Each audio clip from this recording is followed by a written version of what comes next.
to order. Just wanted to let you know the reason that we had to delay the council meeting today was to accommodate a meeting with Prime Minister Trudeau. So Mayor Guthrie and I, along with City of Guelph and Wellington County staff, were asked to meet with the Prime Minister. He was interested to hear about our 10-year housing and homelessness plan, which includes eliminating chronic homelessness across Guelph and Wellington County by 2023. And we also provided information on making Wellington County and City of Guelph an affordable place for people to call home. So it was a really good meeting, and I'm hopeful that the federal government will help us achieve the goals that we've laid out in the 10-year housing and homelessness plan. So anyway, thank you for permitting this meeting to start an hour later. And since we're in the habit of blaming leaders for everything these days, you can now appropriately blame Prime Minister of Canada that our council meeting started an hour late. Moving on to the roll call. We'll go around the table. Councillor McCrae. Here. Councillor Dunsmore. Here. Councillor Kittredge. Present. Councillor McElwain.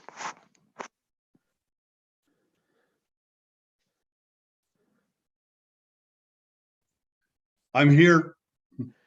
Councillor Van Leeuwen. I am here. Councillor Foster. Okay, we'll Councillor Foster, I think he joined the closed meeting link instead, so he's being sent the link, so he'll be with us shortly. Okay, ask if there's any disclosure of pecuniary interest under the Municipal Conflict of Interest Act with anything on the agenda today. Okay, seeing none. We did have a closed session. We have nothing to report out of that closed session. Going on to section 6, presentations of announcements. I'll just make sure that Councillor Foster, can you just let me know that you can hear and you can be heard? Thank you, Mayor. Yes. Okay. And any disclosure of pecuniary interest for you? No, sir. Okay. So before I get into a brief county council report, I just want to take a minute and talk a little bit about last week's meeting, or to put it more appropriately, the lack of a meeting last week. And I wanted to remind council about approving the agenda, what it is and what it isn't. The clerk has helped me with this. So approving our agenda, when we go through that process every council meeting, committee of whole meeting, it's just council adopting our order of business. So recommendations are put forward by staff, our staff suggestions, and not resolutions till a member of council moves and another member seconds it.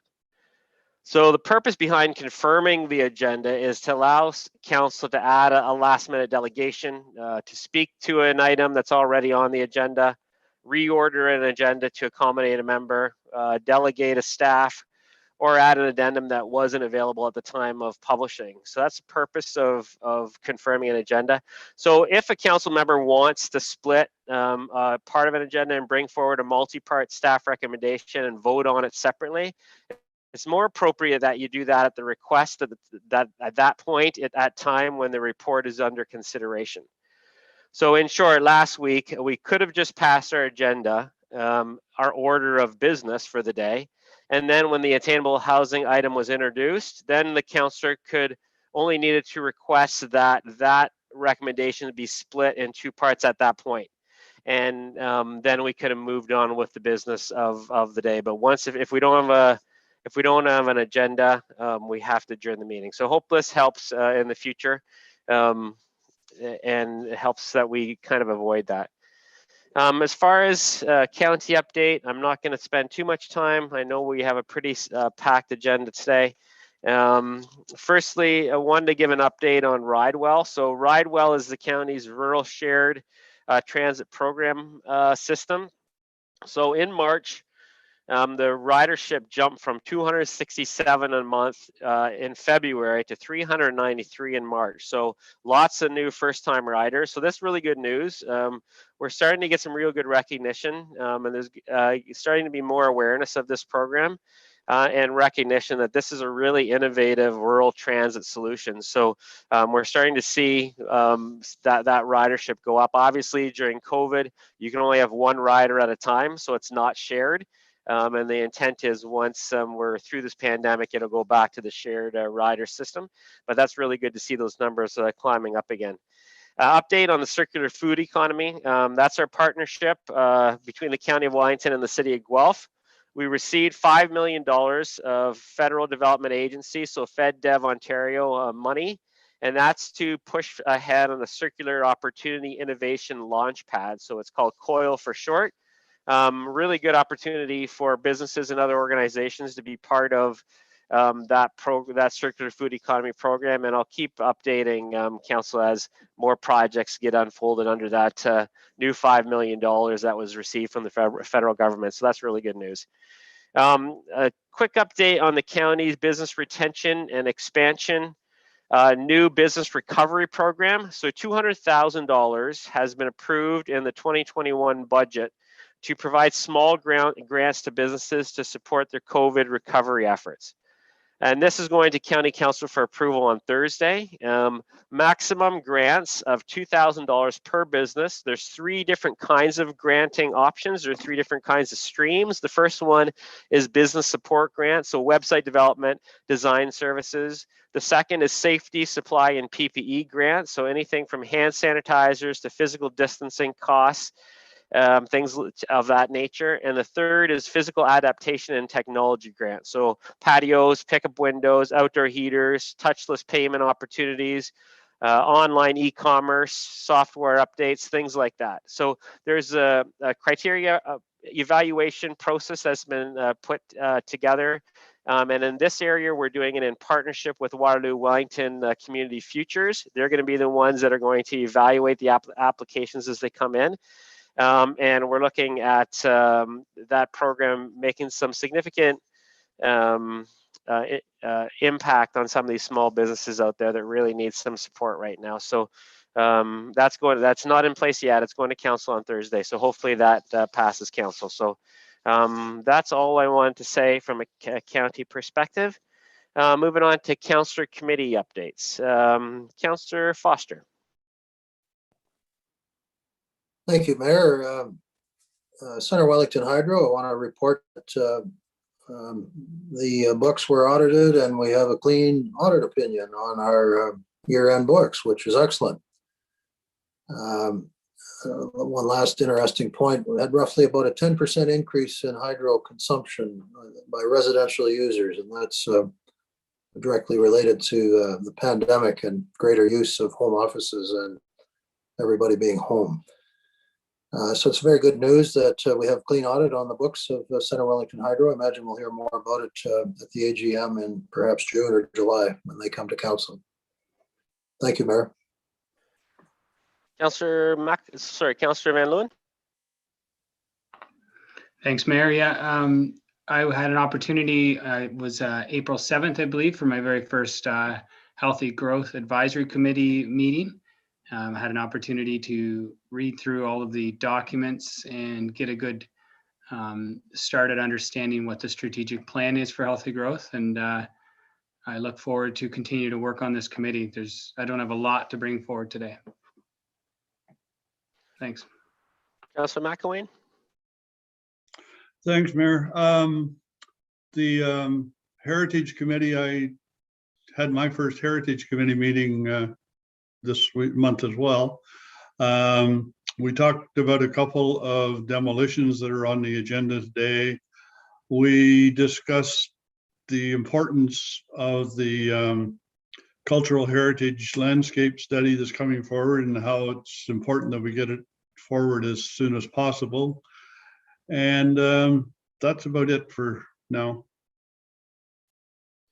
Thanks, Councillor McElwain. Councillor Kittrus. Thank you, Mayor. I don't have anything from the committees that I'm on, but I am looking forward to the May 5th CSAC committee presentation on May the 5th. I do have a question, though, about what you started the meeting on, and I was wondering if I could ask that question. Yeah, go ahead. I was wondering if the clerk could explain, since she explained to you, whether the confirmation of the agenda is an item on the agenda. Yeah, I don't need her for that. Yeah, it is an item on the agenda. We have it on our agenda every week. Yep. Okay, thanks. Councillor Dunsmore? Thank you. Through you, Mr. Mayor, the Economic Development Committee continues to work as the Economic Development Recovery Subcommittee continues to try and weed through what we get from the provincial government as far as what the newest regulations are for business, and to help our businesses find the resources to carry on through this. So we've had some really good, healthy discussions there, and there'll be a report coming from the Economic Development Committee to this committee eventually that'll explain that. And so that was good work. The subcommittee that's working on the business park continues to move forward, and we're hoping to have a report to the Economic Development Committee and then a report to this committee or this council regarding the business park in the near future. So all of those are moving forward. The CSAC committee was a long meeting where we dealt with the McDonald Trust Fund stuff, and they've made some good recommendations that you see in the minutes from that meeting today, and that'll be coming back before council shortly. I had my first meeting with the Fergus BIA, and I can't tell you how uplifting that was to see people that are continuing to fight through the struggles of a pandemic and all the changes that they've had and all the upsets they've had to their business. But this was an enthusiastic group that continues to think outside the box and push things forward. So I'm happy to meet with them, and I've actually somebody reached out to me the other day, and I'll be bringing it up at the BIA meeting to have a conversation with them around cycling in the downtown core. So I'm looking forward to that. And that's the end of my committee reports. Thanks, Councillor Dunsmore. Councillor McCrae? Thank you, Mayor Linton. Healthy growth. We received a verbal update on the status of the University of Guelph graduate students' attainable housing definition and target. They are close to presenting their report. The committee established 2 attainable housing subcommittees. One committee is tasked with identifying financial incentive recommendations. The other committee is tasked with policy and zoning related recommendations. The committee received a copy of Wellington County's attainable housing strategy, as well as the City of Belleville's community improvement plan. The latter is an example of another community's efforts to encourage specific development aligned with the community's needs. GRCA attended 2 meetings. The general membership board meeting, the board approved resolutions related to the financial summary and Conestoga Dam Concrete Rehabilitation Phase 2B tender award. The board received as information general insurance renewal 2021 to 2022, cash and investment status, development interference with wetlands and alterations to shorelines regulation, and also the current watershed conditions.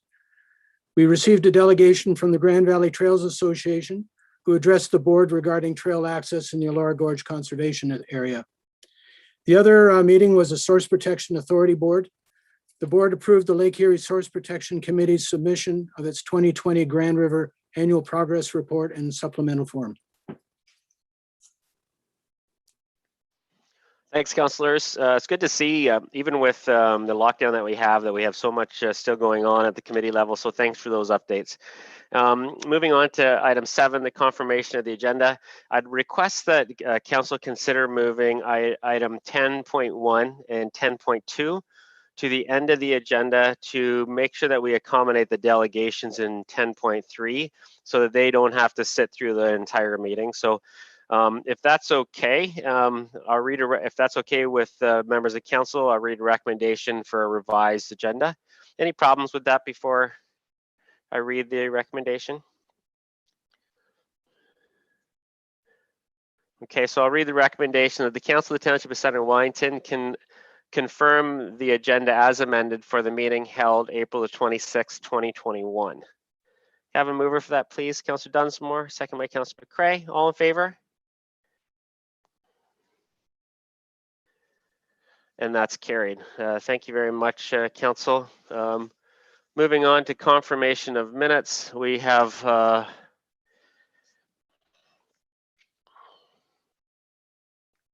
minutes from our council meeting March 29th. 2021, and I have a recommendation. Sorry, I just lost my page here.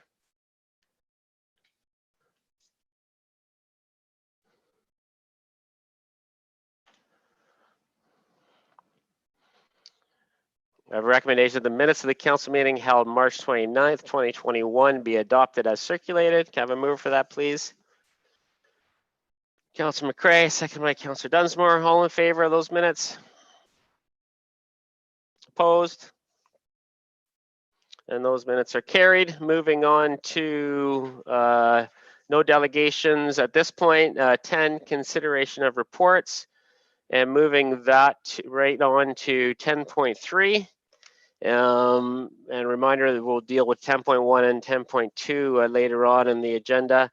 And we're going to be talking about the County of Wellington Affordable Housing Funding Report. And I will turn it over to Brett Salmon, Managing Director of Planning and Development. Thank you, Mayor Linton. Just bringing forward a recommendation or resolution that was adopted by the Healthy Growth Advisory Committee at their February meeting. You'll see later in the agenda package, you have the February minutes. And just to back up a little bit on that, I think I'll say that the November meeting is when the first one of the members brought up the topic of housing and affordable housing. And at the December meeting, that formed the main topic of the agenda. The mayor brought forward information from the county's Attainable Housing strategy, and I guess an internal resolution from the Healthy Growth Committee itself was brought forward at that time. And then we did not have a January meeting, and at the February meeting, we had this resolution was formally passed.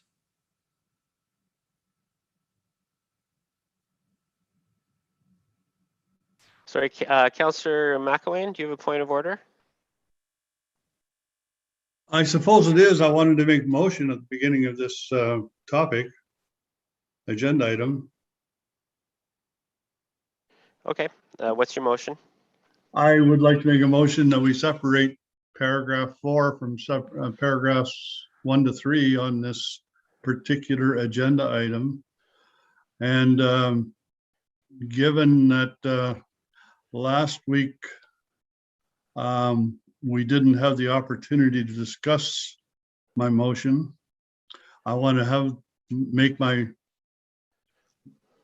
comments now, because particularly is in relation to the irresponsible and accusatory comments made by a couple of members of council during in the news media this last week.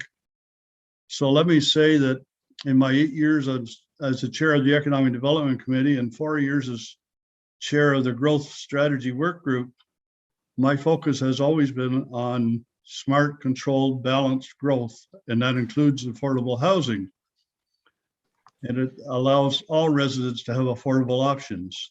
Even in my personal life as the chair of Sensational Laura, our group spends hundreds of hours a year raising money for the food bank, a high school breakfast program for those less fortunate, and we organize free events to allow participation by everyone with no affordability issues. Sorry, point of order, Councillor McElwain. I will make sure that all members of council have an opportunity to speak to this, but I do want to do this in the right order. I will accept your motion to split the two therefores up, and I'll ask for a seconder and get that on the table. And then we're going to go through the process. We'll go through the delegations, and then I'll turn things over to members of council after the report has been tabled and after the delegations have had an opportunity to speak. So you've put forward a motion to split the two recommendations and vote on them separately. Can I have a seconder for that motion, Councillor Kittredge? Any discussion about splitting those up? Councillor Kittredge? Thank you, Mayor. I would like to split them up because they're two separate things. the affordable housing, what the county does, and is also they're concerned with the attainable housing. But we have a specific strategic direction, number 1, that lists 5 items on the strategic direction that outlines adequate attainable housing. And that's separate from the affordable housing that the county does. And I think we should do it for that reason. We should split it up because we have our goals, we have our initiatives that we're supposed to be doing, and they were specific to Centre Wellington. You can use all the information from the county, but these were our own strategic plan goals. And that's why I think they should be divided. Okay, so we have a mover for that to split them up. All in favor of splitting those 2 recommendations up and voting on them separately? Point of order, your Yeah, go ahead, Councillor McElwain. Thank you. Everybody should have an opportunity to comment, but I just want to add to Councillor Kitcher's comments that this is a very important topic in Centre Wellington, and it needs to be addressed specifically, not as part of the county's program. I expect that I want to vote in favor of it, but I don't know because it hasn't been defined to us yet. We have absolutely zero. I've never, in 15 years on council now, I have never seen a motion come forward with absolutely zero description behind it. And that's what's happened with this particular paragraph. It needs to have some more meat behind it for us to, it should be approved on its own merit, not based upon approval by association to a county motion. So I don't want to change anything. I just want to do it in a proper format so that we have an opportunity to vote on attainable housing as a township program, not as part of a county program. And that's the way it should be read. Yeah, no, I'm fine with that. I think I understand that. I think we all understand that. We want to look at them separately. Any other comments about that motion to split them up? Councillor McRae? Thank you, Marilyn. Well, I understand Councillor McElwain's concerns. The reason I see the two being aligned, joined together is the fact that both the township and the county are dealing with a housing crisis, both tiers of government. And it makes perfect sense that while we divide the work and responsibilities so that the county is focusing on the social housing aspect and the township's focusing on the attainable housing aspect, we both have different levels of official plans that are going to have to address attainable housing. And also, we're going to be looking for the county support going forward if we're reaching out, say, to the federal and provincial governments for additional, say, financial support. It makes sense that the two of us are seen to be aligned together. And that's why I see that the two need to remain together as opposed to separated. Comments from councillors? Councillor Foster? Thank you, Mayor. I just wish to speak in favor of splitting the two matters. And I just want to point out that had we done so last week, our meeting would have continued, because today we're having the exact discussion that we ought to have had before the vote was called last week. And had we done so, our meeting last week would have proceeded in my view. But nevertheless, I'm in favor of splitting these so that a discussion can occur on the Councillor 4th. Dunsmore? I think we can leave them together and have the discussion once the motion is on the table. So I'm for leaving them together. Let's have a discussion, and I'm anxious to hear what the delegations have to say. Councillor Van Leeuwen? Thanks, Mayor. Yeah, I mean, I see the connectivity to the two programs for sure. I also don't see any harm if we do decide to pull them apart. But we definitely have to work together as county, as township. So if we pull them apart, I still see that they are working together as one. So either way, I'm okay with pulling them apart as well. But I think that we know what we need to do from the Growth Advisory Committee, but let's have that discussion. Yeah, just my comments. It doesn't matter to me at all. They're together for a reason, and Councillor McRae identified that reason. But that being the case, I have no problem with discussing them separate of each other. So let's call the vote on splitting them up. All in favor of splitting these two items up? Opposed? Okay, we'll split them up and talk about them separately. And that's carried, so we'll look at that a little different than how it's written. Okay, so now we're going to go back and turn it back over to our Director of Planning, Managing Director of Planning. Brad, I wasn't sure if you were done or if you saw the councillor's hand and you just stopped. So can you let me know if you have more to say? No, I was done. This was a resolution driven definitely by the Healthy Growth Advisory Committee itself, who wanted to raise the topic of attainable housing.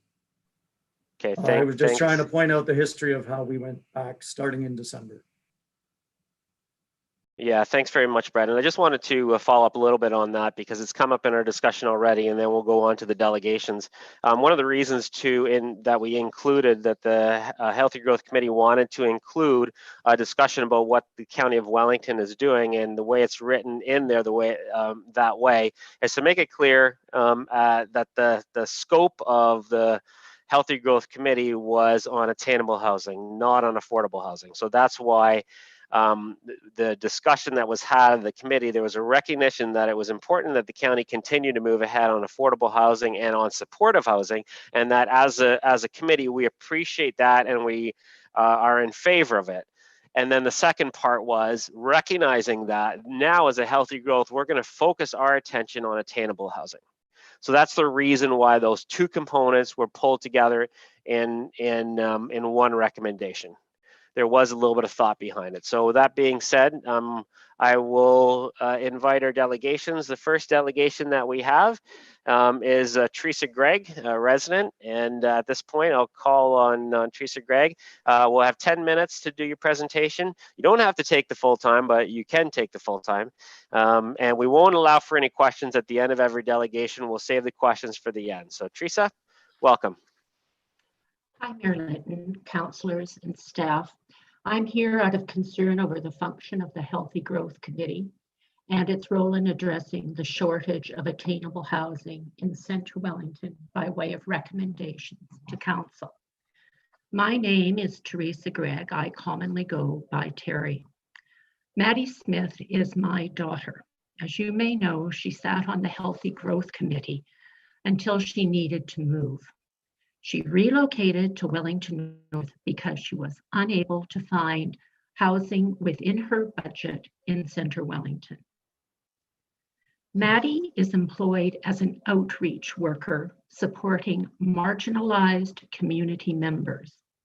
Housing security typically tops her clients' worries. These situations are troubling. Also of concern are my observations that the committee has been hindered by unnecessary obstacles. I watched Councillor Foster was reported as being removed from the committee, and it was suggested in the Wellington Advertiser he was removed because he wasn't following a party line. That didn't sit well with me. I think those sorts of statements by councillors sidetrack us from the underlying issue. So I watched two of the meetings. I watched both the February and March meetings.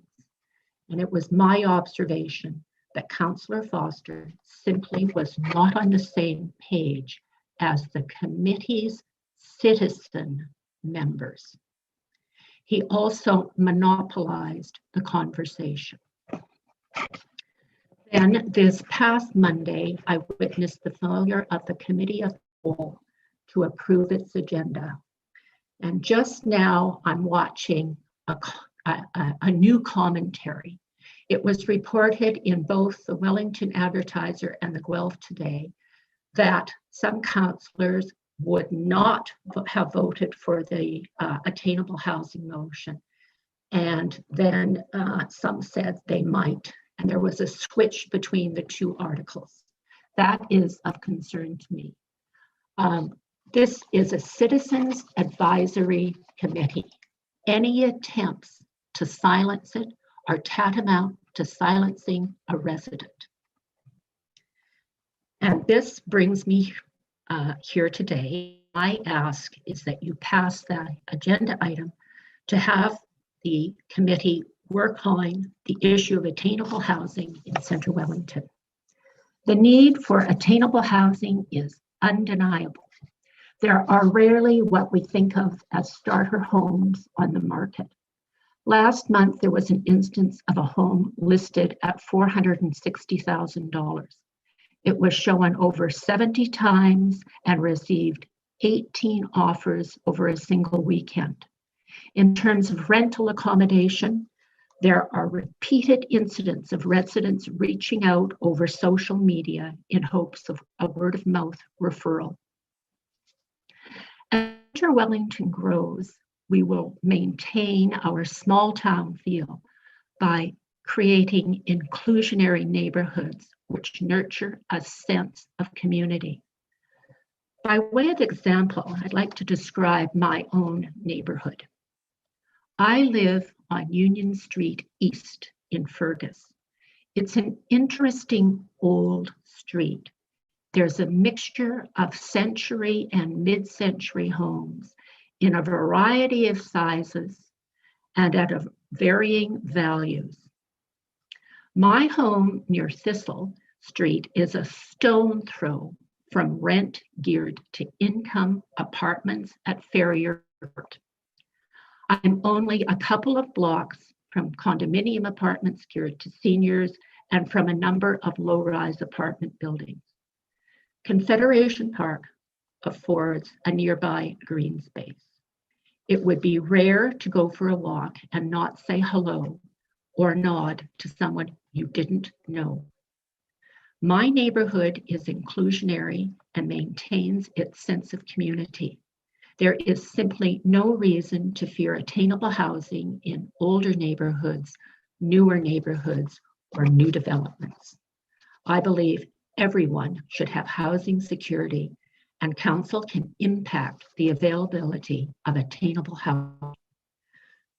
To loop back to my ask, when I watched those two meetings, I saw a group of really capable and engaged people poised to tackle this issue. And my ask is that you give them the go-ahead to establish attainable housing targets and develop a report with recommendations for your consideration. Thank you. Thank you very much, Teresa. Next, I will turn to Sonia Chang. Welcome, Sonia. Thank you very much. Good afternoon, Mr. Mayor and respected council members. Thank you for giving me this virtual floor to speak to you today on an issue that I feel is very important to the health, success, and continued vibrancy of our community, which is attainable housing. First, I'd like to introduce myself. I am a longtime resident of Centre Wellington, born and raised in Fergus. I have witnessed the evolution of our sleepy rural community through recession, recovery, and boom. Though I currently work in the not-for-profit sector, I consider myself an entrepreneur and have helped start up 2 successful downtown Elora businesses. This was preceded by 8 years' experience in the financial sector. I speak to you today as a business owner, operator, and concerned resident. I suspect you've heard many difficult and challenging personal stories of housing struggles. I want to share with you my experience as a business owner and how the lack of attainable housing has hurt my employees and impacted my business. I was a young entrepreneur who opened up the Elora Bread Trading Company in 2012, and with my husband, operated the restaurant at the Elora Brewing Company in 2015. I'm proud to say that my businesses created dozens of new jobs, and if I may be so bold, we're part of the new generation of businesses that were partially responsible for the current tourism success of our downtown. If you ask a small business owner, what are some of the challenges of opening and sustaining a successful business in our municipality? My response would be simply staff. Attracting talented, passionate individuals and then retaining them. On my own team, only 2 staff owned homes. The rest were renting or living as dependents in a family home. I would consider the staff who rented as being housing insecure. I can offer you 2 examples of how the lack of attainable housing hurt my business. And I want to stress I'm not referring to subsidized affordable housing, but rather housing that is at fair and attainable market value. One person, a very talented young cook, who was an important member of my team for 2 years, quit because she could not find housing options. She lived in a basement apartment in downtown Elora in the core, and she was illegally evicted from her residence to make way for an Airbnb. I tried my best to support this person and advocate for her, but ultimately, she did not wish to take legal action and opted to move away, back to her family in Guelph. Another staff never moved to Elora. He rented and opted to commute from Waterloo because there were no options in our area that made financial sense for him. He too eventually packed his bags and moved to Halifax. He's now a sous chef at a wonderful restaurant there that is ranked top 100 in Canada, and we are very happy for him. But these 2 people were part of my dream team, and they left this area because they didn't see a future for themselves here. The trickle-down effect from losing them was felt for years. They were irreplaceable, quite literally. I was unable to rehire replacements of their caliber because there simply wasn't the skill set in our local employment pool, and we could not attract out-of-town employees unless they had a vehicle. If I ever did find an ambitious apprentice, it would take all of 1 winter month commuting to change their minds. My husband estimates that in 5 years of operation, we lost at least 5 employees in this manner. In turn, we had to change our hiring strategy, simplify our menu, revise our operations, all the while from the outside in, our business was in boom, never busier, but we were drowning. The stress on our team, management staff, not to mention our work-life balance as owners, was immense. It wasn't healthy, sustainable, physically or mentally, it was a strain. At the time of the pandemic a year ago, aside from my sous chefs, our team had evolved into the hardest group of working local teenagers and young adults trying to launch. Every person who was employed by me lived at home with their family. Not one could afford to live on their own. And yes, we tried to pay a living wage with a generous tip out, but the bar of what constitutes a living wage in our community kept on moving higher and higher. I took the time yesterday to glance online at housing and employment options in Centre Wellington. A below average 1-bedroom apartment might be $1,200 a month, if lucky. By my calculation, and following the premise that housing should be 30% of your total income, this person needs to earn a salary of $48,000 annually or $25 an hour full-time. Most entry-level unskilled work and skilled work posted online range from $18 to $22 an hour, which is respectable. But unless this person has a roommate or a partner and thereby a household double income, they are living beyond their means. For the tourism, hospitality, and arts sector, the core of Elora's current success and appeal, we will be challenged to attract talented staff. We will see a creative drain as artists leave our community. Let me give it to you this way, if I may offer you this analogy. A healthy farm is a diverse farm. It's hard work, It requires planning and vision, and the payoff isn't always immediate, but lays the foundation for success that can weather any challenge, be it drought, pest, or plague. If we cultivate a monoculture of housing options, what happens when something shakes the market? If an economic shift occurs and we fall into recession, or even if tourism falters, we currently have a 0% vacancy rate, yet we have a booming industry of short-term rentals. And in my opinion, this lays the groundwork for a future of ghost neighborhoods in the heart of our downtown core. We are allowing a monoculture of housing options to cultivate. A vibrant, healthy community is a diverse and inclusive community. A diverse community needs diverse mixed housing options and a leadership that can embrace this vision and think proactively rather than reactively. This is an investment back into our community. I feel like this is a conversation that keeps repeating itself. It was a problem 3, 5, even 10 years ago when I first moved back to this area. And every year, it felt like it could not be any worse. Every year felt less attainable. And yes, until this past fall of 2019, my family was also housing insecure, and we seriously considered leaving Centre Wellington. We did not see a future here, despite having our family, friends, and business here. I don't have a crystal ball, but I also know we can't turn back time. Please, members of council, listen to your constituents. Put aside politics and let's agree to work together with the Healthy Growth Advisory Committee before it's too late. The time to take action is now. Thank you. Thank you, Sonia. Next up on our list of delegations is Jana Burns, the Director of Wellington Place Museum Archives and Economic Development for the County of Wellington. Welcome, Jana. Thank you, Mr. Mayor, and thank you, council members and fellow staff. I'd like to share my screen, but I see, oh, now I do have the ability. Okay, can everybody see my screen? Mr. Mayor, would you nod if you can see it? Perfect, okay.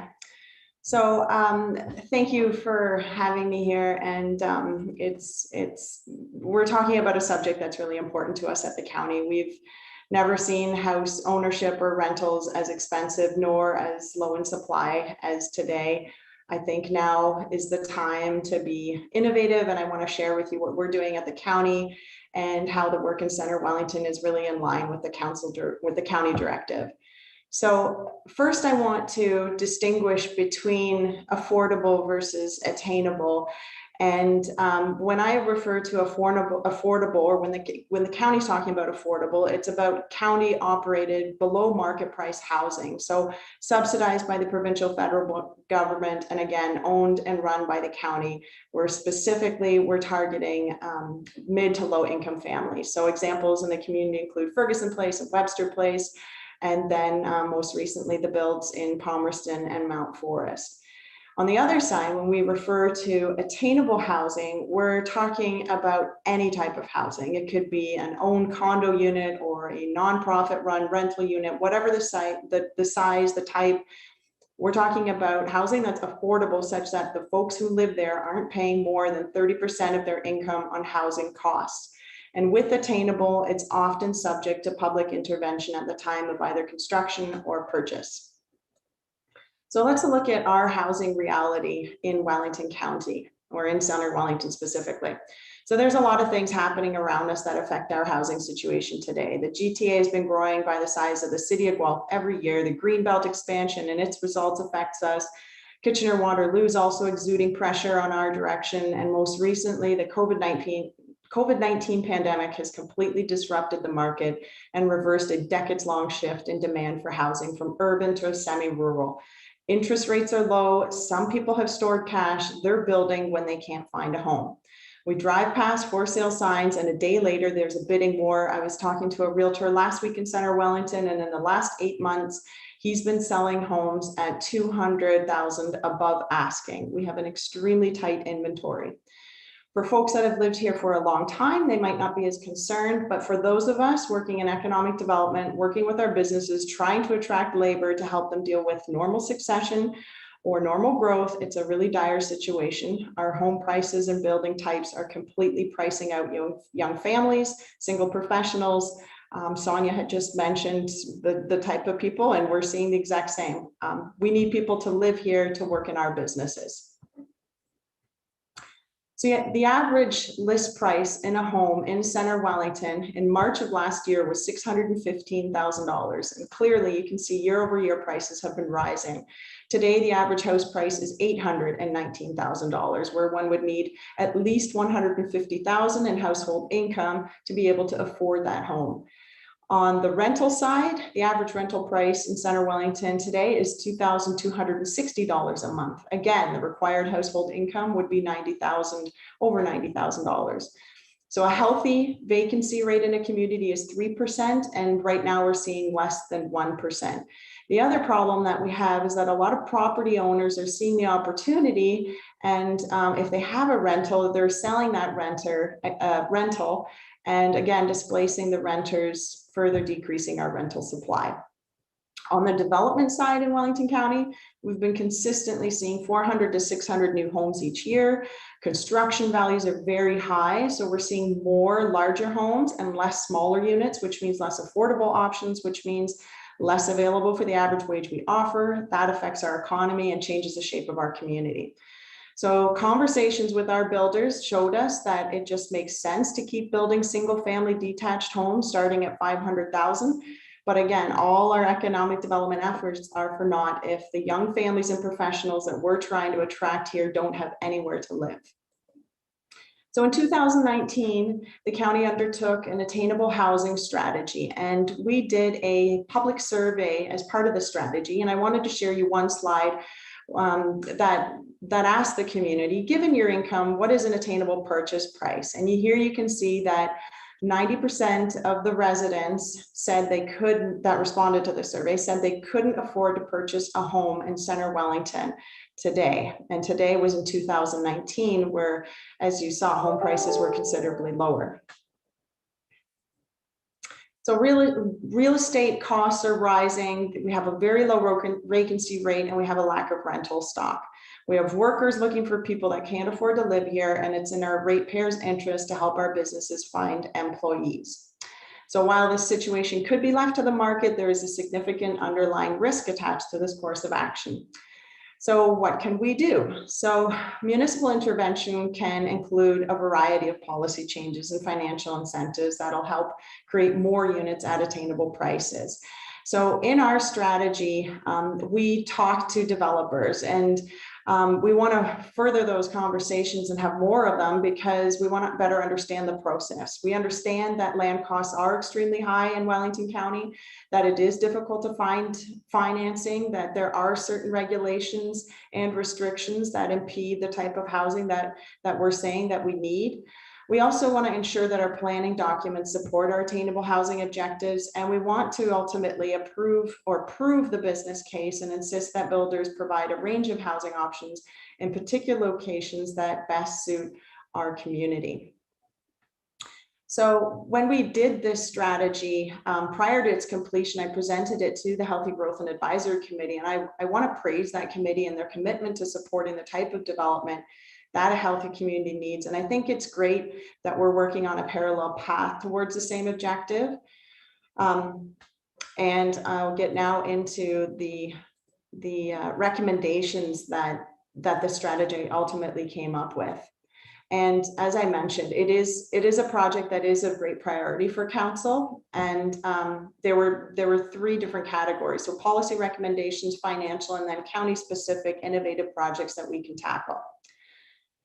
So under policy recommendations, the process that we went to suggested looking at both our county and our member municipal procedures, any constraints or opportunities for streamlining things to reduce costs that can be then passed on to the buyers and the renters.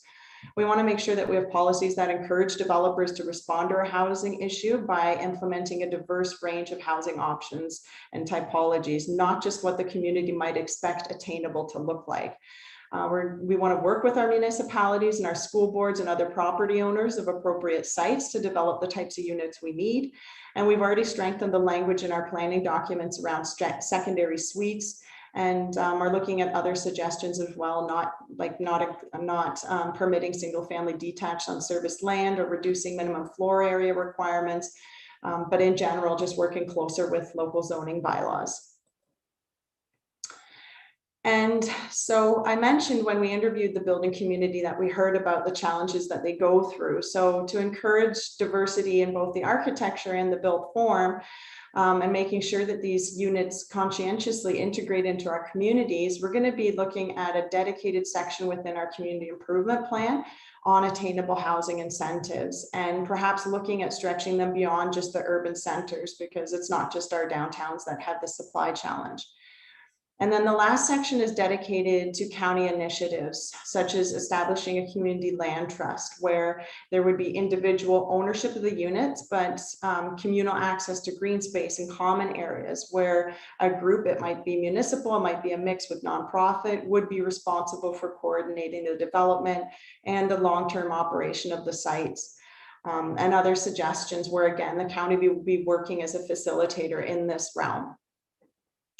So as a facilitator, next Thursday is our first Attainable Housing Task Force meeting at the county. And we have people dedicated to looking at this problem, and we're very much aware of it. We're very much aware of the consequences to our community. And our next step will be putting together a plan of action based on the strategy and some updates since 2019. So with that, I want to thank you for giving me the opportunity to talk about attainable housing in Wellington County, and be happy to answer any questions.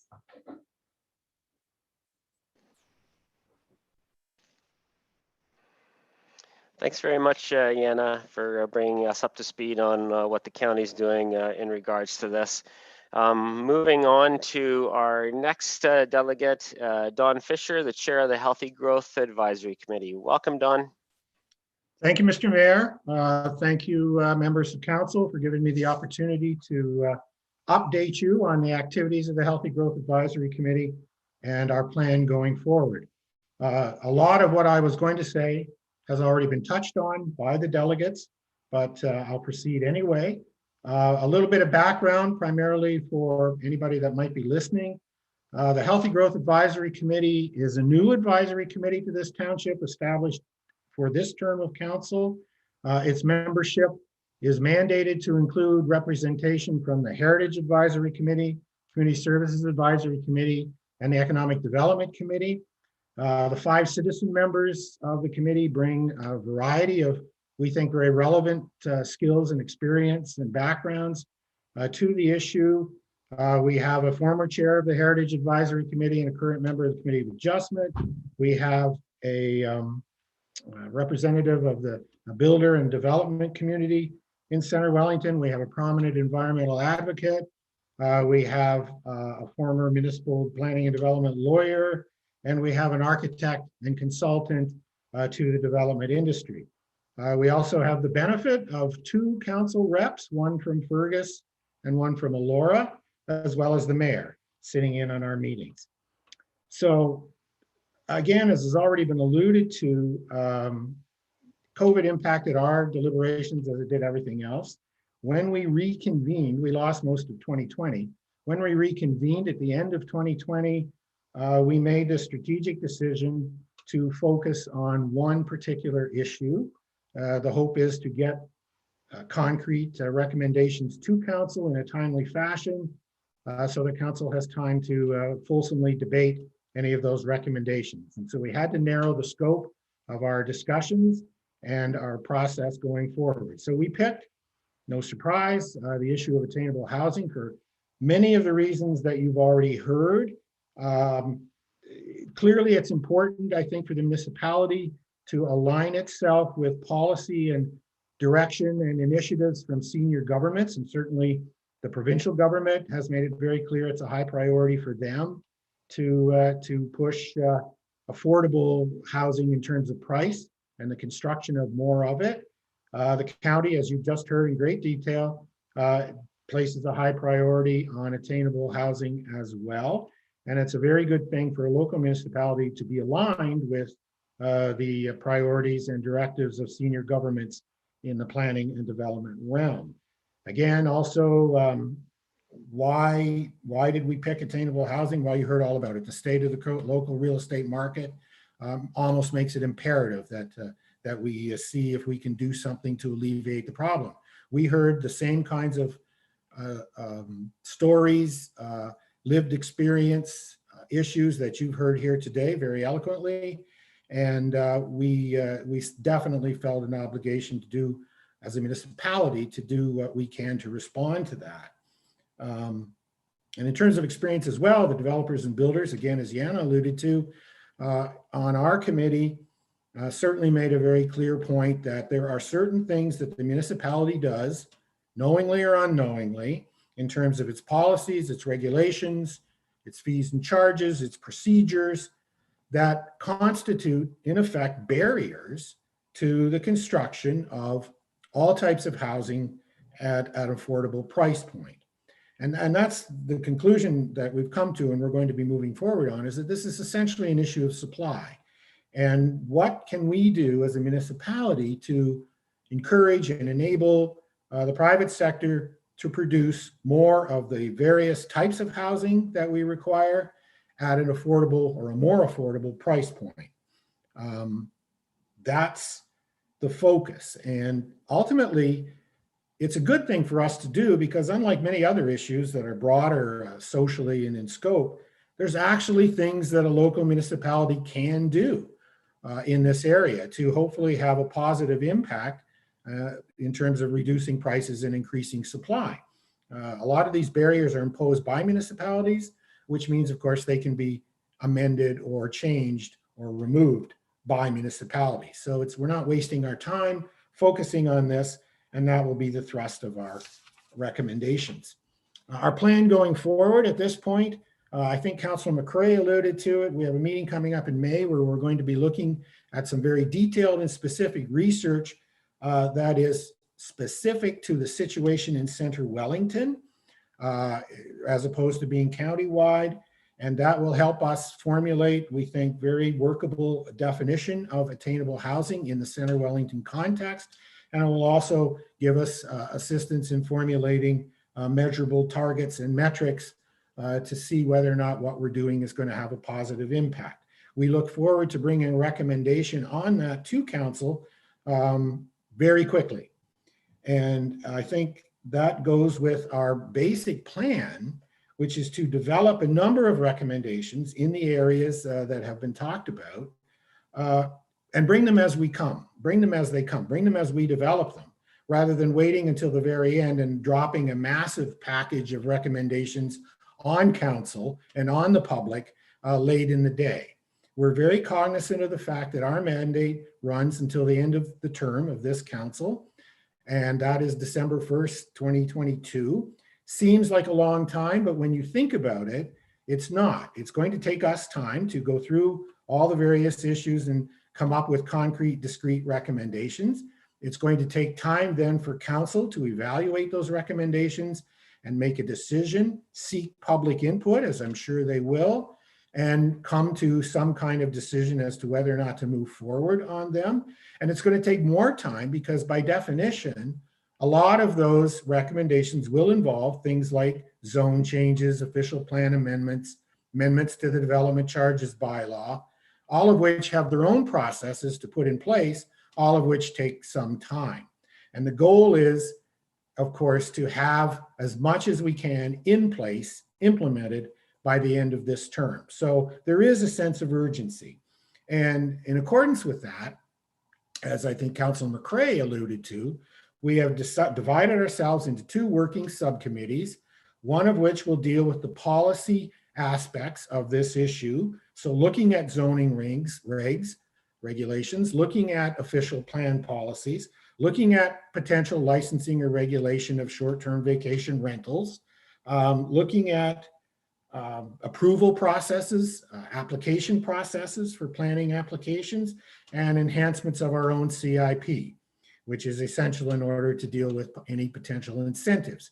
Again, this is all with a view to removing barriers that the private sector has in terms of producing the range of housing types at prices that people can afford, or at least more affordable.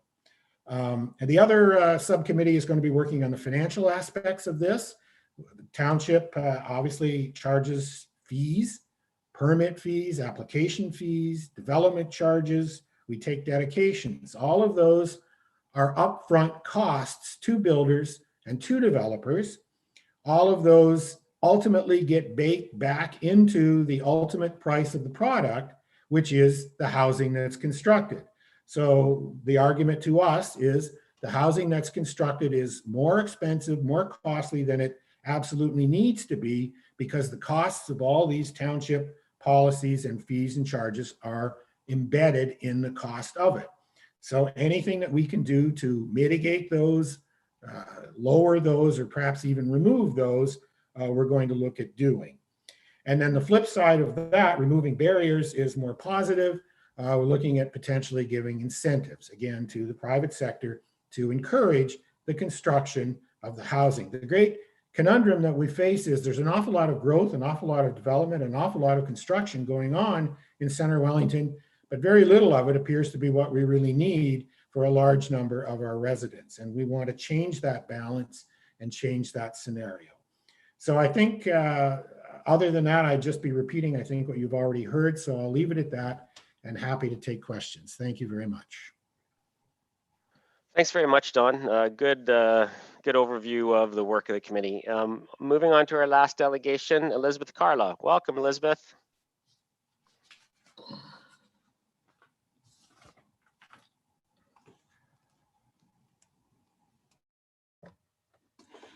Hi, thank you very much. Sorry, I was just trying to find my unmute button when my mouse cursor went missing. My name's Libby Carlaw, and I've come to speak to the committee, and thank you, Mayor, council members, staff members, and all of the people who are working hard to making Centre Wellington a better place to be. I was really touched by what I saw in some of the videotape of previous meetings and meetings that were going on. And I grew up in Elora. I may have been briefly born in Guelph, but I've spent most of my life in Elora, except for when I went away to school and when I had different jobs. But that also gave me a chance to look at different places. And I've lived in a few different places in Southern Ontario. And when I hear about attainable, affordable, different types of housing, this is nothing new to this community.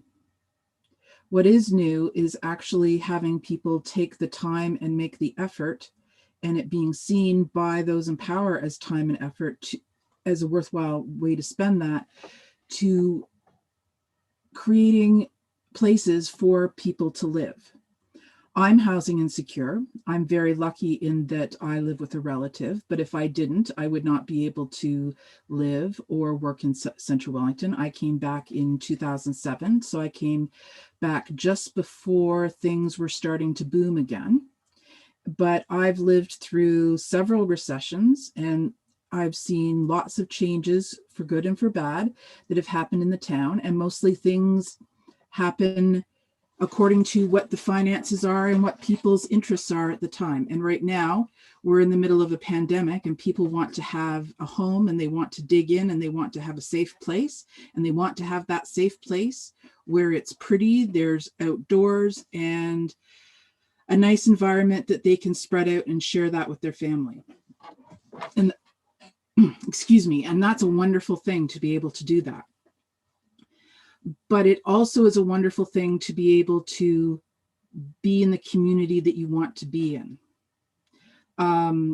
I've grown up here, but at the same time, if I were to leave again, I would not be able to come back because there are next to no rental options. There are next to no sale options. There are very few options where I would be able to get any kind of permanent housing. And that makes me sad because I'm the fifth generation of my family that grew up here and lived here and at times prospered here. And I'm not saying that just because you have lots of generations that you get to stay here and that they have to make space for you. But just like Sonia says, if there isn't anywhere for people to live, to work in your business, it's hard to run a business. If you don't have people with skills and abilities, you're not going to have people to look after elderly people or young people, such as PSWs or other people who care. You're not going to have people living in the community that are going to be able to help you take care of your house or the land around your house. You're not going to have people in the community who are going to be able to care for your children. And you're going to have people come in from far away because that's the only way that they can get housing. But basically, their traveling back and forth is subsidizing a community that doesn't make space for the people who make up that community and who are desperately needed to be able to make that community work. And so part of the problem is that it's financial. It's expensive to build, and also to be able to put in place all the things that people want to live a good life in the space that you would build. There are spatial challenges here. This village is over 175 years old. Fergus is over 175 years old. And so there are heritage considerations that have to be made, because there were decisions that were made generations ago about where things were put in things, and we're still living with them to this day. But that doesn't mean that creative solutions can't be found, or sacrifices that are very specifically made can't be made in order to make things livable and shareable in the future. There's also the blockages of mental fear, of people not wanting to be able to share this space with people who they see who are not economically or educationally or in any other way not related to them, and the fear of what's going to happen when you have large numbers of people come into your space, and how you're going to share parking, how you're going to share the roadways, how you're going to share parkland and all of those things. There's a big fear of people fighting back and saying, not in my backyard. I don't want large densities. I don't want this. I don't have that. And so all of this requires a rethinking. And that's part of the power of having a healthy growth committee, to look at those issues in a practical way, and also to have our voice heard at the county level. The resolution that's been divided into two parts is to support affordable housing, but also to play a part in giving advice about that.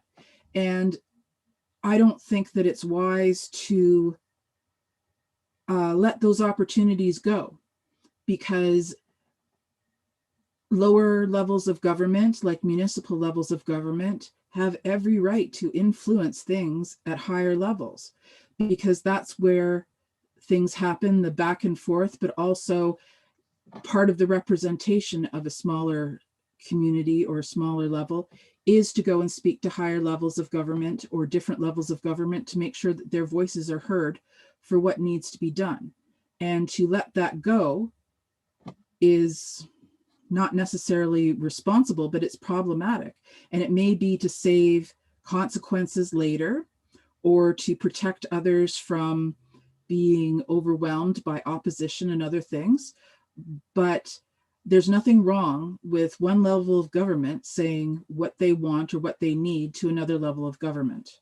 It's responsible, and that's what we had to do with water. We were told at the beginning that it wasn't in that purview or space of local community, and so we didn't need to discuss that, and it wasn't relevant to our locality. But as we found over time, it was very relevant, because it went to the very issue of our being able to provide water to our community.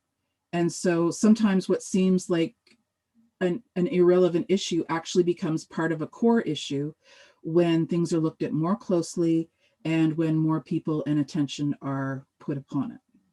So I didn't want to not talk about how many people have left this community.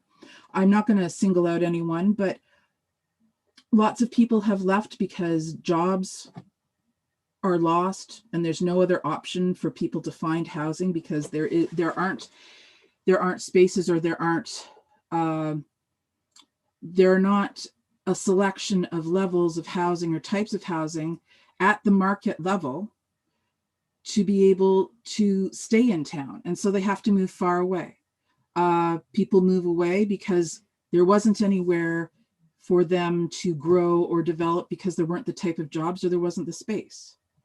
People can't come back because there is no space. And that is a problem when you have children who grow up and then leave, but also people coming in. It limits the kind of people that can come in as well, and how they're going to participate in the community. And so I'd like to leave this with talking about how healthy growth and having multiple types of places for people to stay and more options creates a healthier community for all of us. Because if we're not making space for you, in a lot of ways it says we don't want you. And I don't think that we can be like that in Centre Wellington and have those kind of messages sent out through inaction or lack of policy. And so I want to thank all the people who are at this table care about the community, and all the people at this table want to do what's best for the community. And thank you for that. I'm finished. Great, thank you very much, Elizabeth. So thank you, Teresa, Sonia, Jana, Dawn, Elizabeth, for your delegations. I appreciate you coming to council to speak to us today. I know it takes a lot of work to do that and takes time out of your day, so really appreciate that. I'm going to turn things over to council. So first round, I'll go around the table. Firstly, if you have any questions of Brad or our delegations, any questions at all, after we're done that round, then we'll go around again, and you can have a comment or at that point. But firstly, we're not going to, in the first round, we won't split the recommendation into two. It's just for questions. The second round, we'll split the recommendation in two, and we'll deal with the first one first, and then we'll deal with the second recommendation after that, okay? So questions from council. Councillor Foster. Yes, thank you, Mayor. I have a question for Terry Gregg. Terry, it's nice to finally meet you, and we've never actually had a discussion.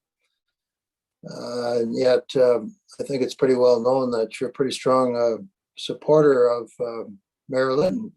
Nevertheless, Terry, my question to you is, what I'd like a definition of what attainable housing is in dollars. And my own sense that an attainable apartment would be $1,000 a month or less. Do you have a definition, Terry, in dollars? No, this is not an area of expertise of mine, Bob. However, I am only aware that we lack attainable housing, and there's a lot of people looking for rental places in Centre Wellington that can't find them. That's right. That number is going to vary depending on the person and their income. Supplemental question, Mayor? Yeah, go ahead, Councillor Foster. Thank you, Mayor. Terry, my supplementary question, I think if you use that model of 30%, I think we'd agree that you take a minimum wage paycheck for one or perhaps two people. I think we'd agree that an attainable apartment would be $1,000 or less. Would you agree with that? Okay, just before we go any further, just a point of order. I just want to caution council right now. The purpose of having discussion with delegates, I'm providing a little leeway here, but the purpose of having discussion and questions to delegates is not to enter into a debate or a discussion. It's simply to ask questions related to what they delegated on. Okay, so this is not a point. I couldn't agree. Councillor Foster, please don't interrupt me when I'm speaking. Okay, so I just want to make sure that councillors are aware of that. This is to ask them questions on what they delegated on, if there's any lack of clarity on what they delegated on. We're not entering into a discussion at this point with our delegates. Councillor Foster. Well, that's a pretty simple question. Thank you, Mayor, for your remarks, but it really is. We've got delegates here speaking about attainable housing. I'm simply trying to get a definition of what that might be. I'll speak to that, Bob. First of all, I'm surprised you don't know the definition of attainable housing you set on the Healthy Growth Committee. And I am looking at their definition, and they are using the one set out by the County of Wellington. I'm not as familiar with it as you might have been on the committee, but I think that should suffice as an answer. As to your comment yes, about that's $1,000 a month. Thank you. Excuse me. That's so it's $1,000 a month. Thank you very much. Kelly, may I go on? Yeah, please, councillors, when you ask a question of the delegate, please don't interrupt when they're in the middle of answering. Go ahead, Teresa. I don't want to let one of Bob Foster's comments go. He said that I support Mayor Linton. I am an acquaintance of Mayor Linton. I am not a friend of his. I support what is right for the greater good of our community. There have been incidents in the past where some of the councillors have gone against what I think is that greater good. So the suggestion that I support Kelly is incorrect. I support correctness for the community. Thank you, Mr. Foster. Councillor Van Leeuwen? Thank you, Mayor. I don't have any particular questions to the delegations. I thank them for their presentation, and I think that delegations of all types should be able to come forward, whether it's just a matter of even speaking towards their desire to have attainable housing. They don't have to be professionals in attainable housing. So I appreciate anybody who's willing to come forward, and we as council can listen without badgering or asking too many questions. In regards to the affordable housing in the county, I appreciate that the presentation. It's something sometimes we overlook and we don't always understand is happening if we're already living and own a home in this area. So I appreciate the information, and hopefully also the public can grow in knowledge of what's happening in our community. Thanks. Councillor McElwain? I don't have any specific questions either. I just like to comment that I think we're all in violent agreement on this. We recognize that attainable housing is absolutely a requirement in our community. So I'm happy to see that we all are going forward, and I'm extremely happy that although last week's meeting was a bit of a, I'm not going to use the word I feel like we're using, but it wasn't exactly ideal. It did mean that we ended up today with a much better presentation, and I feel a lot more comfortable about what attainable housing, how it's defined by our growth committee, and how they plan to go forward. And so I'm much more comfortable with it now than I was last week or at the beginning of this meeting. Councillor Kittress? Thank you, Mayor. I'd like to thank all the delegations, Teresa Gregg, Sonia, Jana, Elizabeth, and Dawn Fisher. Attainable housing is something that I'm very, very concerned with. We had it on our strategic plan. I contributed some of the points on the strategic plan. There's 5 of them and as time has gone on, I was waiting for something to come forward. And I know that they met regularly, and we didn't receive anything. I'd like to ask Jana if we could, as councillors, get that report from the county, because that was something that I never knew about, and it would have been helpful going into this meeting so that we could talk about attainable housing. Just a little bit like, so I worked when I was sorry, point of order. Councillor Kittress, do you have a question? This is a question round. Do you have a question for the delegates or staff at this point? I do. Okay, can you say what that is? Well, I would like to know if we can get this attainable housing report from the county, number 1. Number 2, I was wondering, with our clear strategic direction that was pretty detailed, why the chair and the committee, those on it, couldn't come with us with more information or feedback or recommendations after 2 years, because this is a thing that is very concerning for me. Attainable housing, getting it done, getting a policy together so that we can do something. So I'm just wondering why it's taken so long to get this information. Yeah, I think I'll respond to that because it's fairly political in nature. The reason, the big reason, and our chair already alluded to this already, is COVID. All of our advisory committees didn't meet for a number of months, as you are well aware. So during those months, there was nothing to bring to council. We made a change on the councillor representatives on this committee for the reason of actually getting things done. And that's why you're seeing this now as opposed to 2 months ago. And that's why that change was important. And just another point, I mean, I think we have to be really clear on the reason why we have citizen advisory committees, and that is to take strategic direction from council, as you rightly point out was in our strategic plan, and then to workshop, and then to discuss it, and then to come back with recommendations.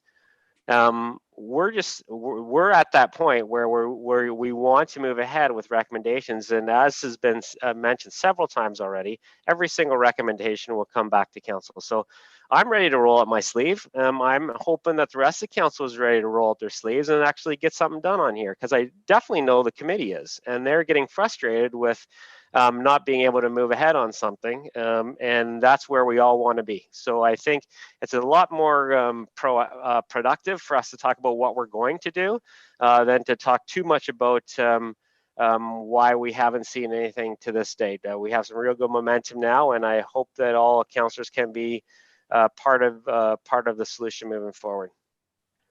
Councillor Dunsmore? Yeah, I have no questions, Your Worship. I have comments to make that I'll do in the appropriate round the next time round. Okay, thanks. Councillor McCrae? Thank you, Mayor Linden. I don't have any questions. I'd just like to say thank you to the delegations for sharing their opinions and experiences to help us and the community to better understand the challenges facing our community. Thank you very much for coming. And I just wanted to echo those comments. Thanks to our 5 delegates again for coming. I know it takes a lot of work and a lot of effort to come here in the middle of the day to delegate to us, but it's an important topic, and we really, really appreciate your thoughts and coming to the table on this. So thank you very much. We're going to go around the room again. Again, this round, just to be clear, is not for questions of delegates. This is for discussion of council. And what I want to do first is to put the first recommendation on the floor and get a mover and a seconder, then go around and talk to just that point first, and then we'll move on to the second portion. So I'll read the recommendation. Whereas the Township of Centre Wellington and the County of Wellington must work together to find practical solutions to address the current high cost of living in Centre Wellington. And whereas the County of Wellington is the consolidated municipal service manager for the City of Guelph and the County of Wellington, and is responsible for the delivery and administration of social and affordable housing programs. Therefore, the Centre Wellington Healthy Growth Advisory Committee fully supports the County of Wellington's 10-year capital plan, and recommends that the Council of the Township of Centre Wellington fully support the County of Wellington's 10-year capital plan to increase investment in social and affordable housing, including $43.8 million in improvements and upgrades to its current social housing units, and building new county-owned affordable housing units every 3rd year. Can I have a mover for that recommendation, that part of the recommendation, please? Councillor McElwain, seconded by Councillor Kittredge. Any discussion on that portion? Councillor McElwain?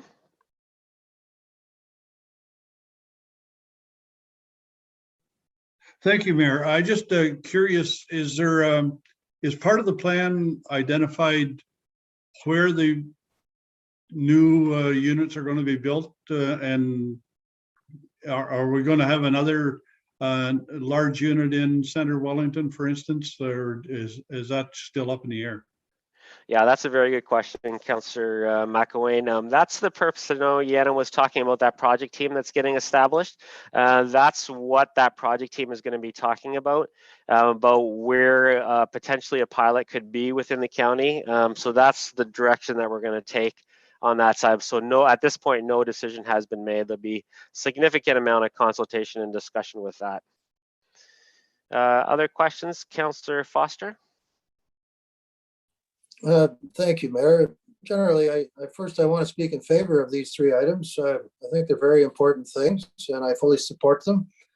I note the second one says something like it's the county that's the municipal service manager for affordable and social housing programs. And I think that's an important point. And I have a question, if I could, Mayor, for Jana Burns. May I proceed? No questions to the delegates this round.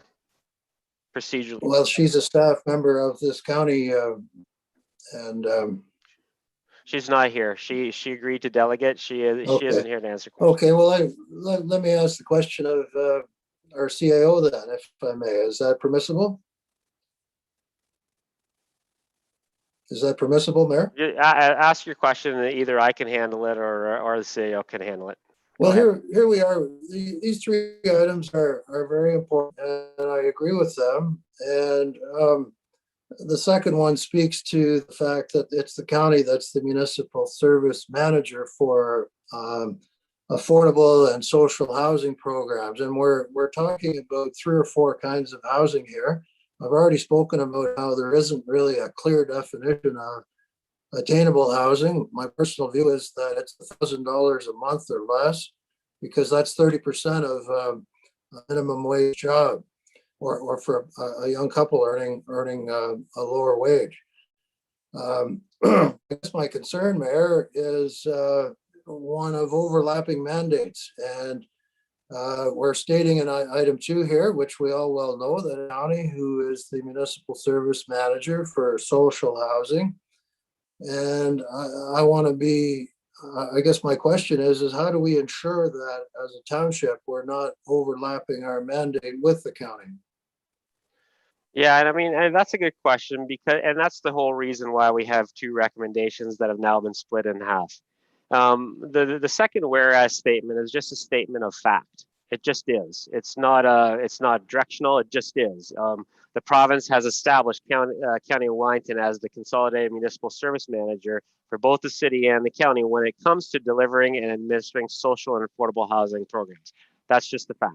The reason why, and as the manager, that's where the first therefore statement comes in. That's the action that the county has taken to fulfill its mandate as the consolidated municipal service manager for the city of Guelph and the county of Wellington. So that's where that therefore recommendation comes in. The next recommendation there that we'll talk about in a minute is more about attainable housing. So we're splitting the difference is between affordable and attainable housing. So that distinction is the whole reason for this motion to be worded the way it is.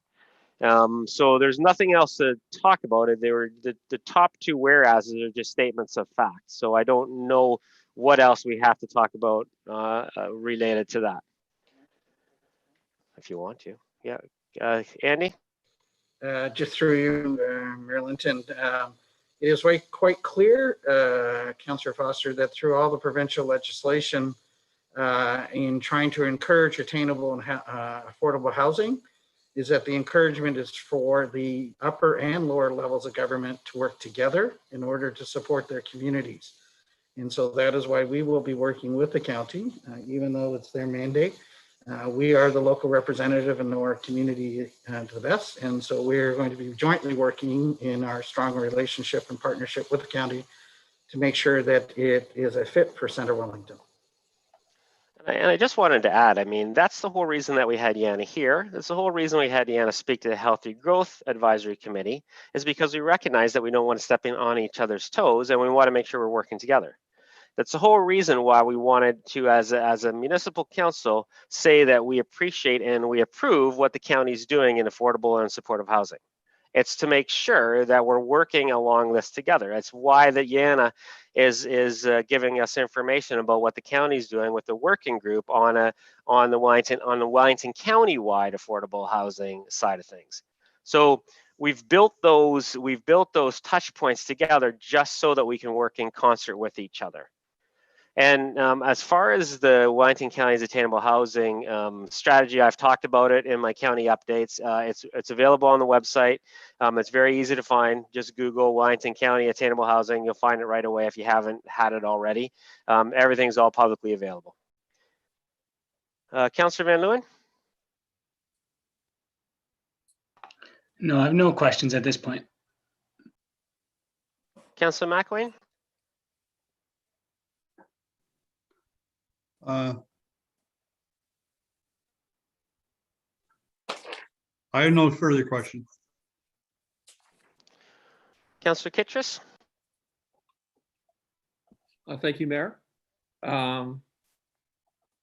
I support this motion for affordable housing, but I would have liked to get the documents to support it. So I'm wondering whether the CAO can provide those documents to us.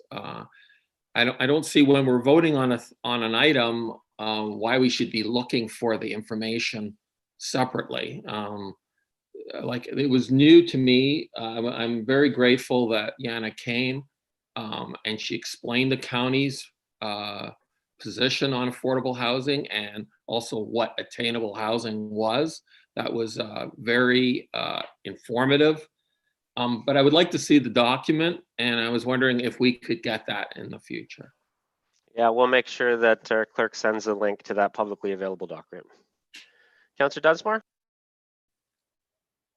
Yeah, through your worship, I haven't got any questions in particular, and I have no comments on the county version of this. I have a lot of comments to make on the township version, which will be the next one we're voting on. But I did want to give the clerk a heads up that I will be calling for a recorded vote on the second portion of this motion.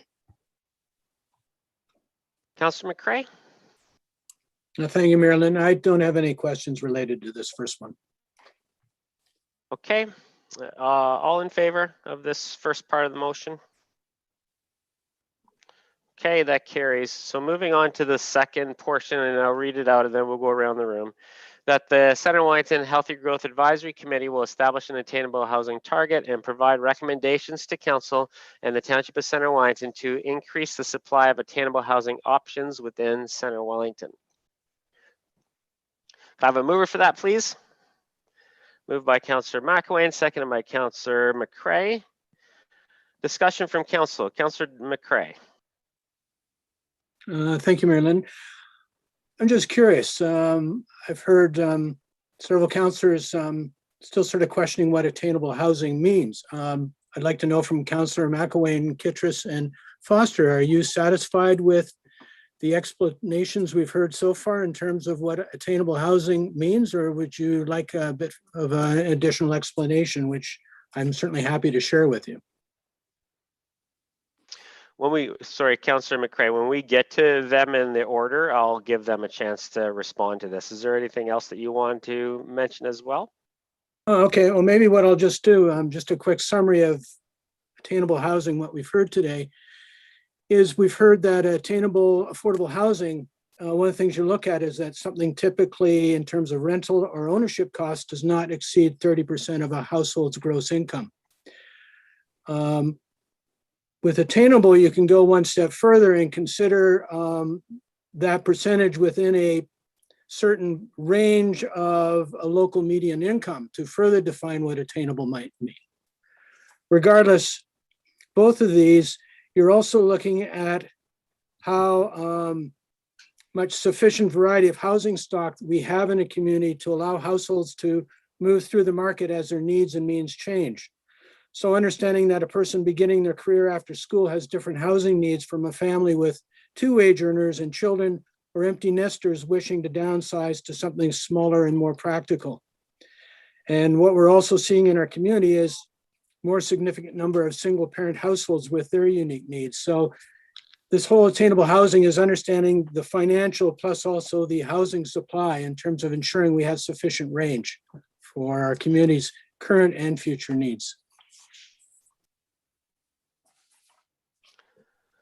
Thanks, Councillor McCray. Councillor Dunsmore?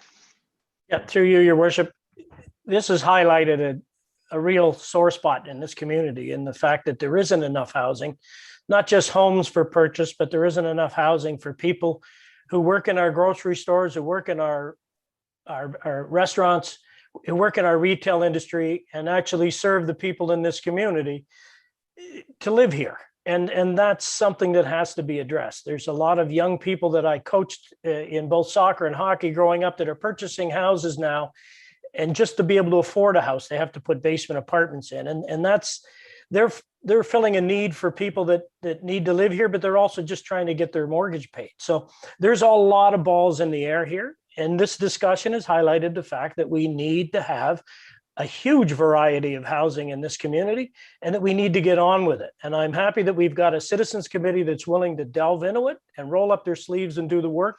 And I'm just embarrassed that it's taken this long for us to get to it. And I'm happy to see that there are people who are willing to get to it. And I think we need to get moving. Councillor Kittredge.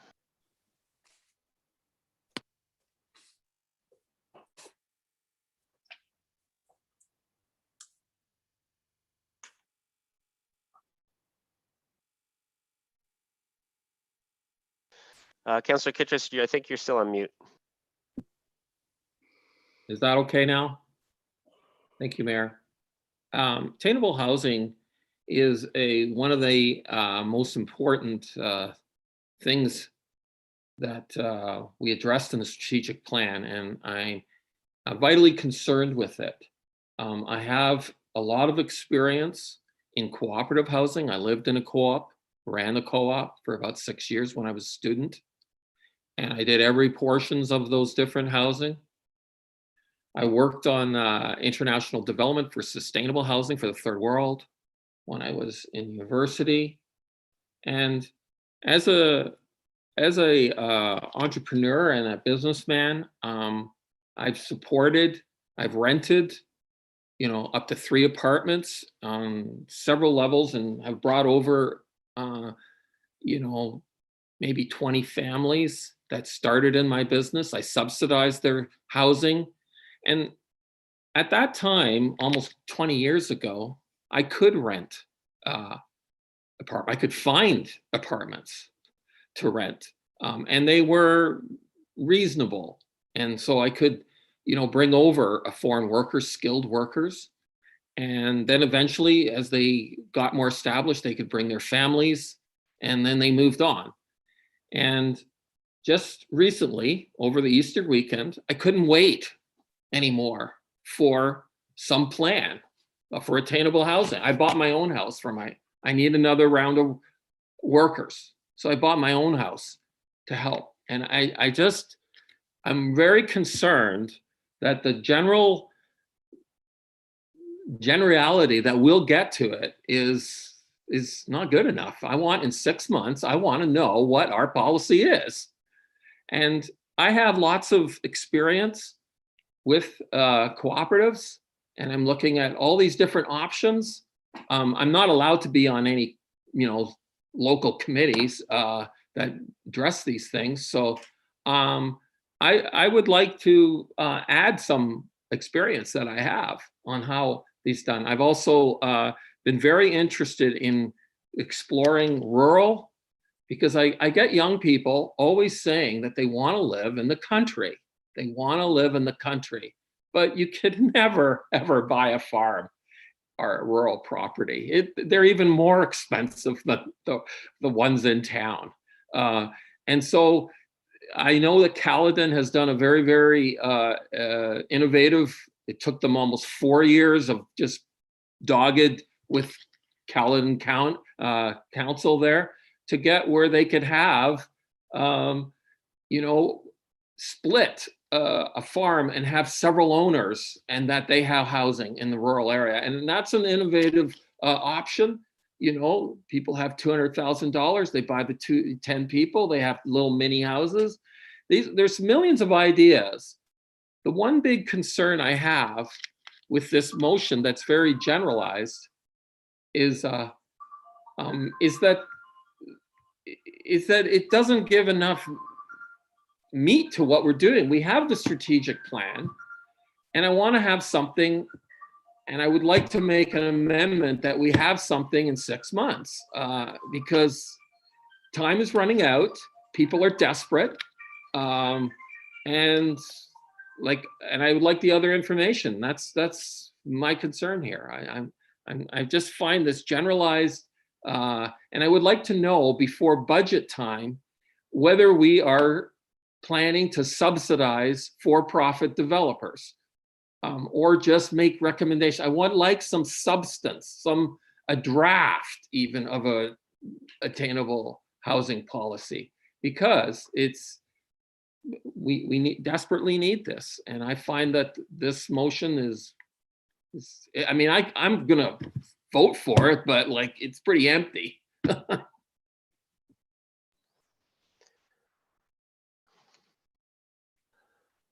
Councillor McElwain?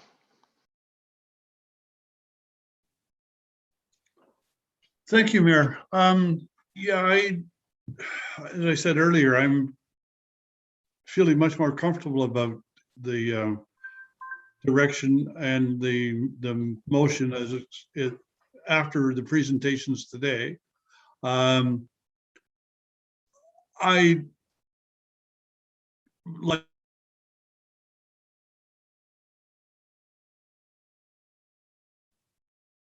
Sorry, I thought something happened there. It tells me I'm muted again. There we go. Like Councillor Dunsmore, I'm depressed that it's taken so long, because what we are talking about today was really part of the design plan when Mayor Rossouey and I put together the growth committee, growth strategy working group in 2010, and when Brett brought forward a presentation to council in 2014, and then it went into hiatus for 4 years and nothing happened. So yeah, it's depressing that it has taken us this long to get this far. And I don't want to see it delayed any longer, because I was focused on it at the time,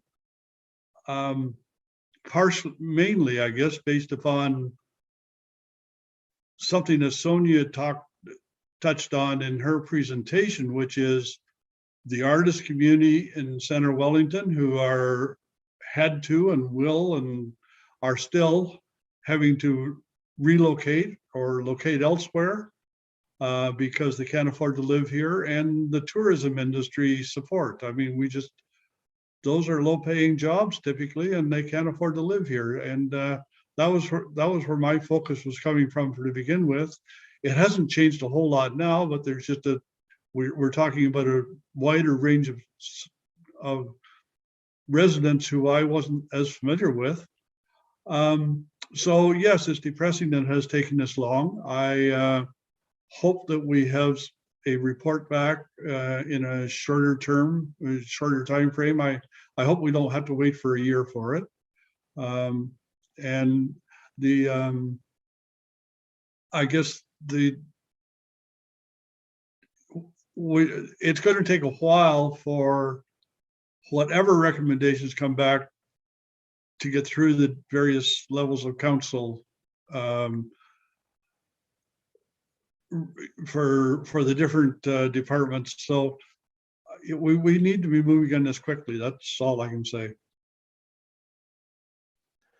And I'll talk a little bit, and when I have a chance to speak about this, I'm going to talk a little bit about the process going forward, but I'll wait until my comments. Councillor Van Leeuwen? Thank you, Mayor. Yeah, I won't drag this conversation out any longer, as I think it is time to get going.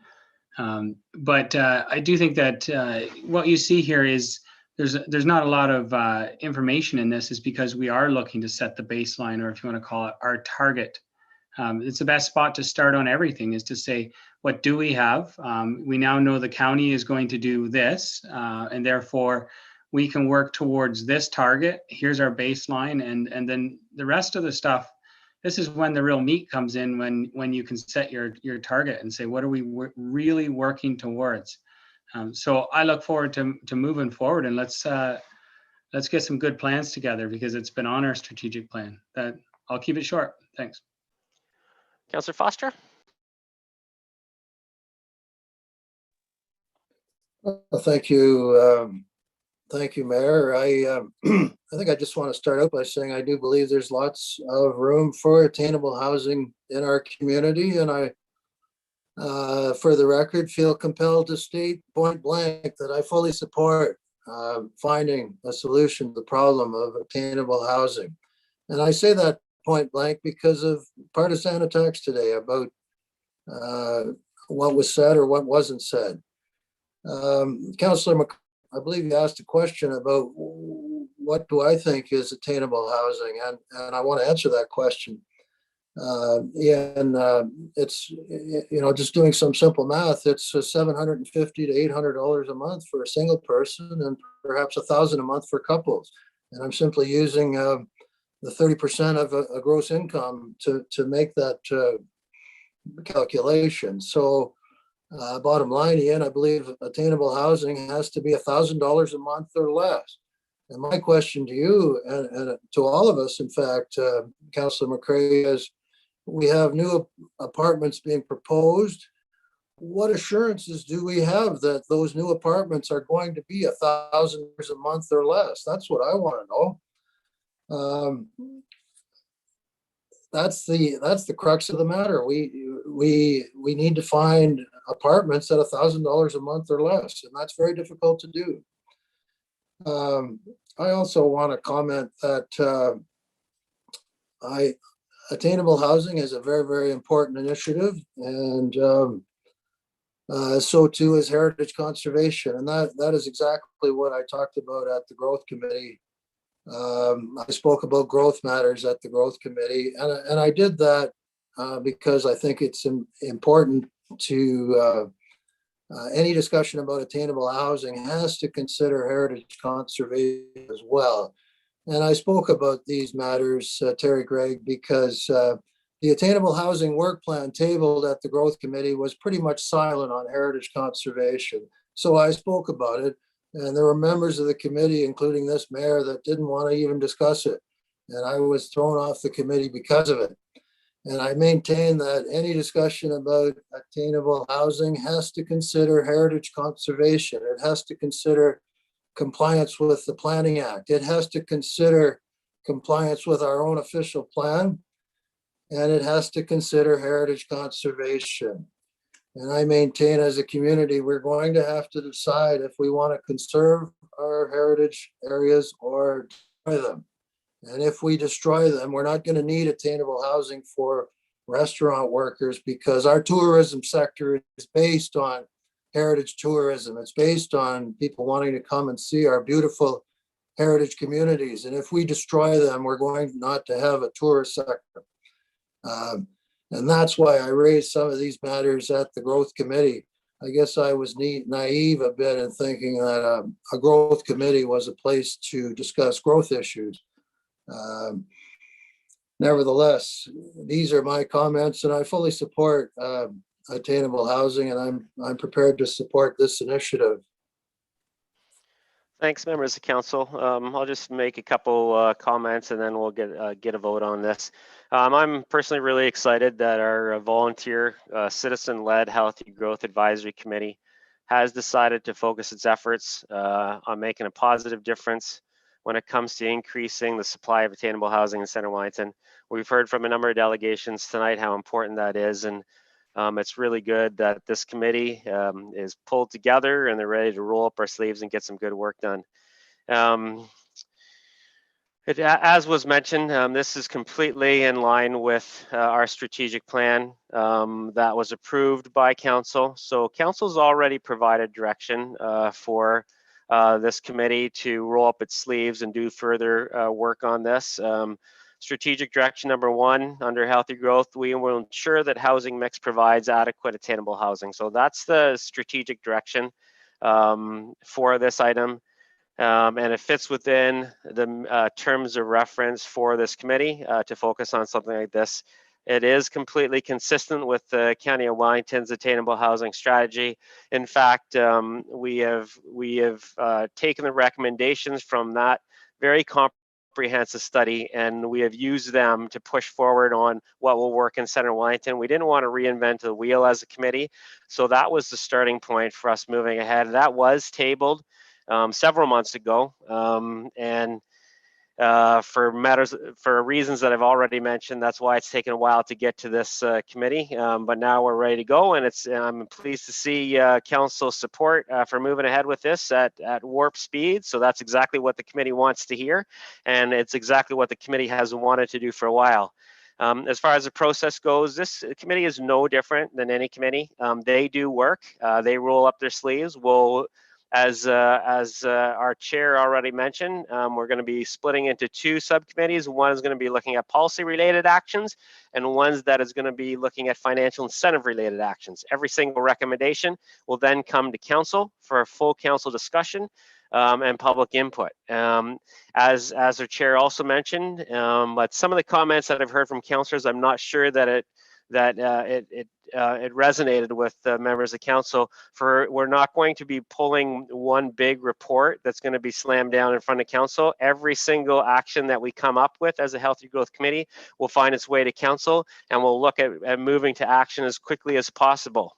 So stay tuned. You've said that you want us to move fast, and that's exactly what we wanted to hear, but everything will come back to council for discussion. In the past, members of council have talked about how important it is to have citizen involvement. Well, now you have it. You have citizens who are going to roll up their sleeves. They have lots of skills. They have lots of experience.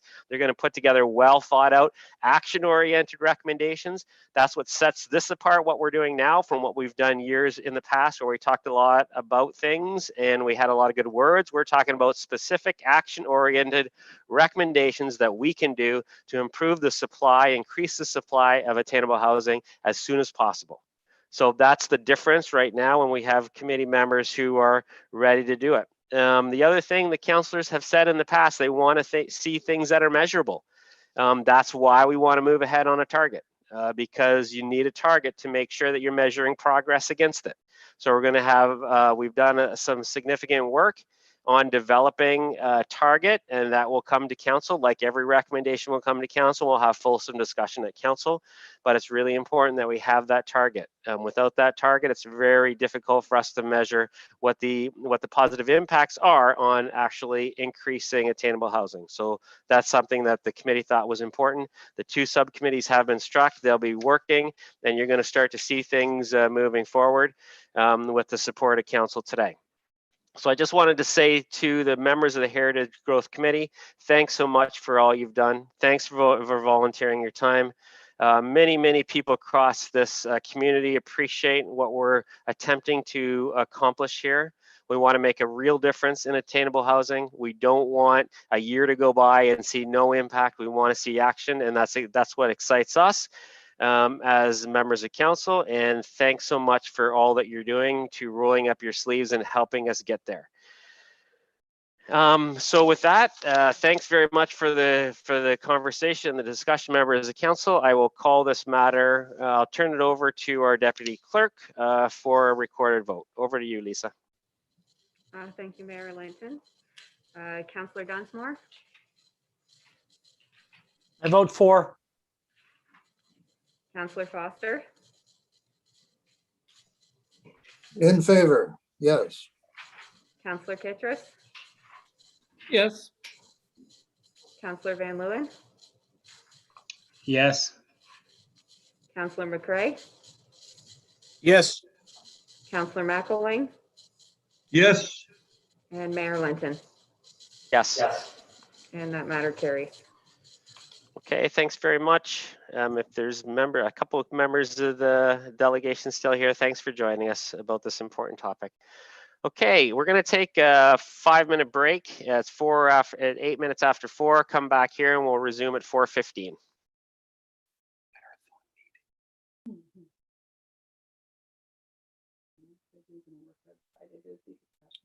It's gonna rain.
Okay, it's 4:15. We'll resume our meeting at item 10.4, the 2020 operating and capital results with funding allocations, and I'll turn things over to our Director of Corporate Services and Treasurer, Dan Wilson. Welcome, Dan.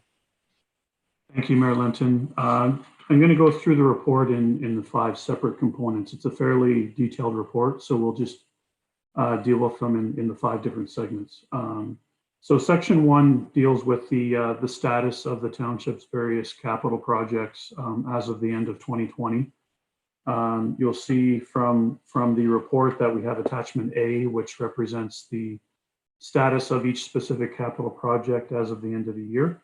Those projects that are shown as being closed do result in transfers back to capital reserves. 209,000 going back into the general capital reserve for tax supported capital projects, 61,300 going into the water capital reserve for water related projects, and 23,200 going back into the wastewater capital reserve for wastewater related projects. Attachment B and C relate to the second component of the report, which is the operating results for the township for 2020.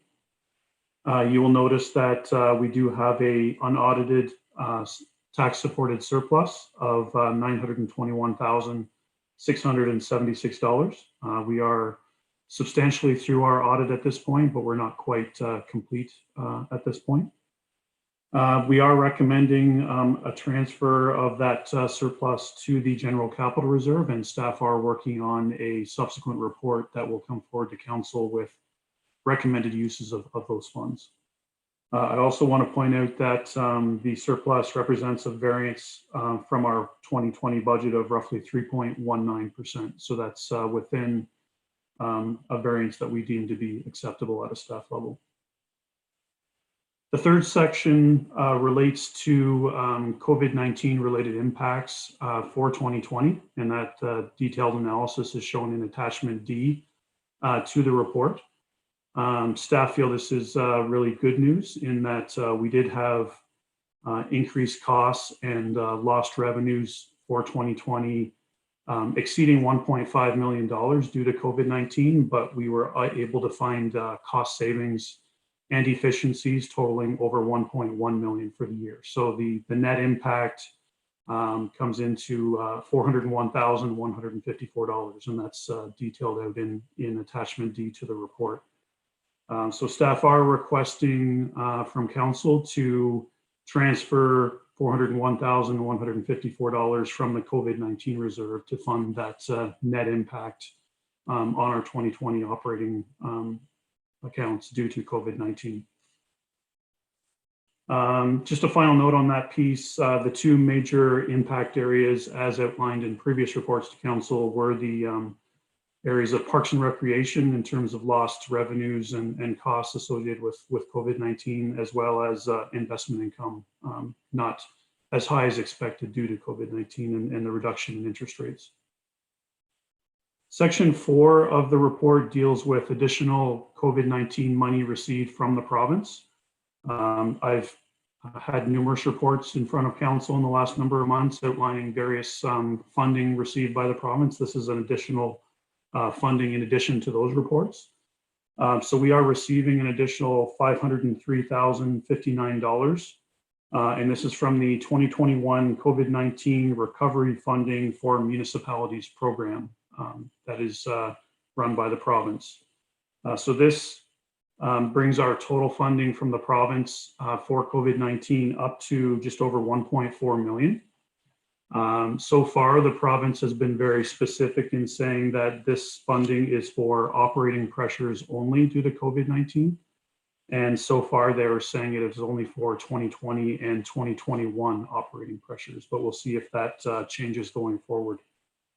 Council is also aware we added the 2019 operating surplus to the COVID-19 reserve as well.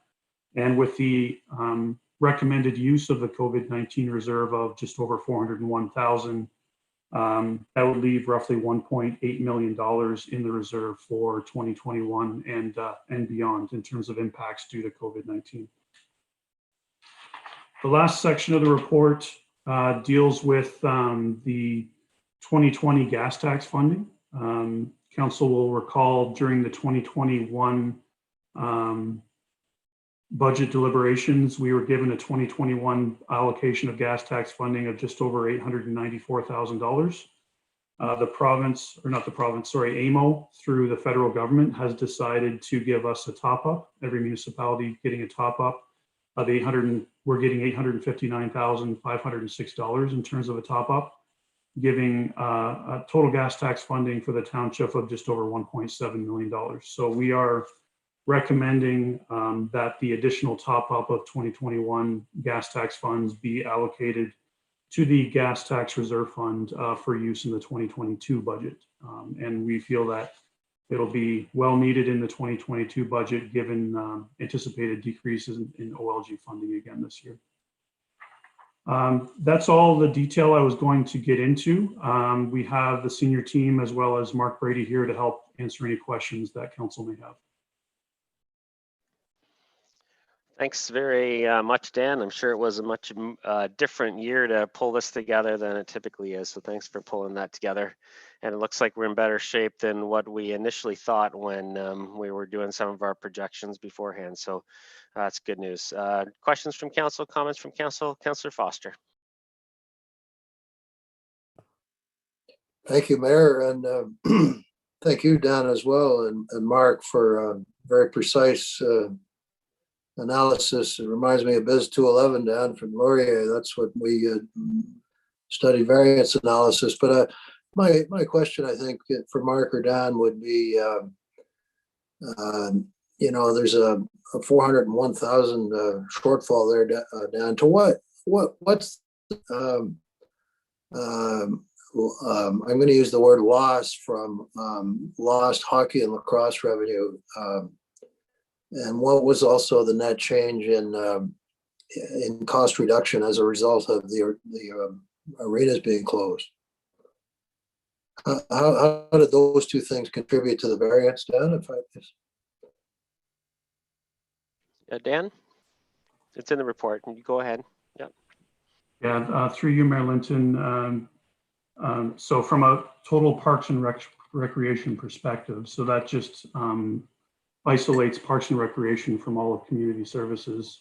I believe we had a net impact, which represents both cost increases and lost revenues, such as due to hockey and lacrosse, totaling roughly $1.355 million.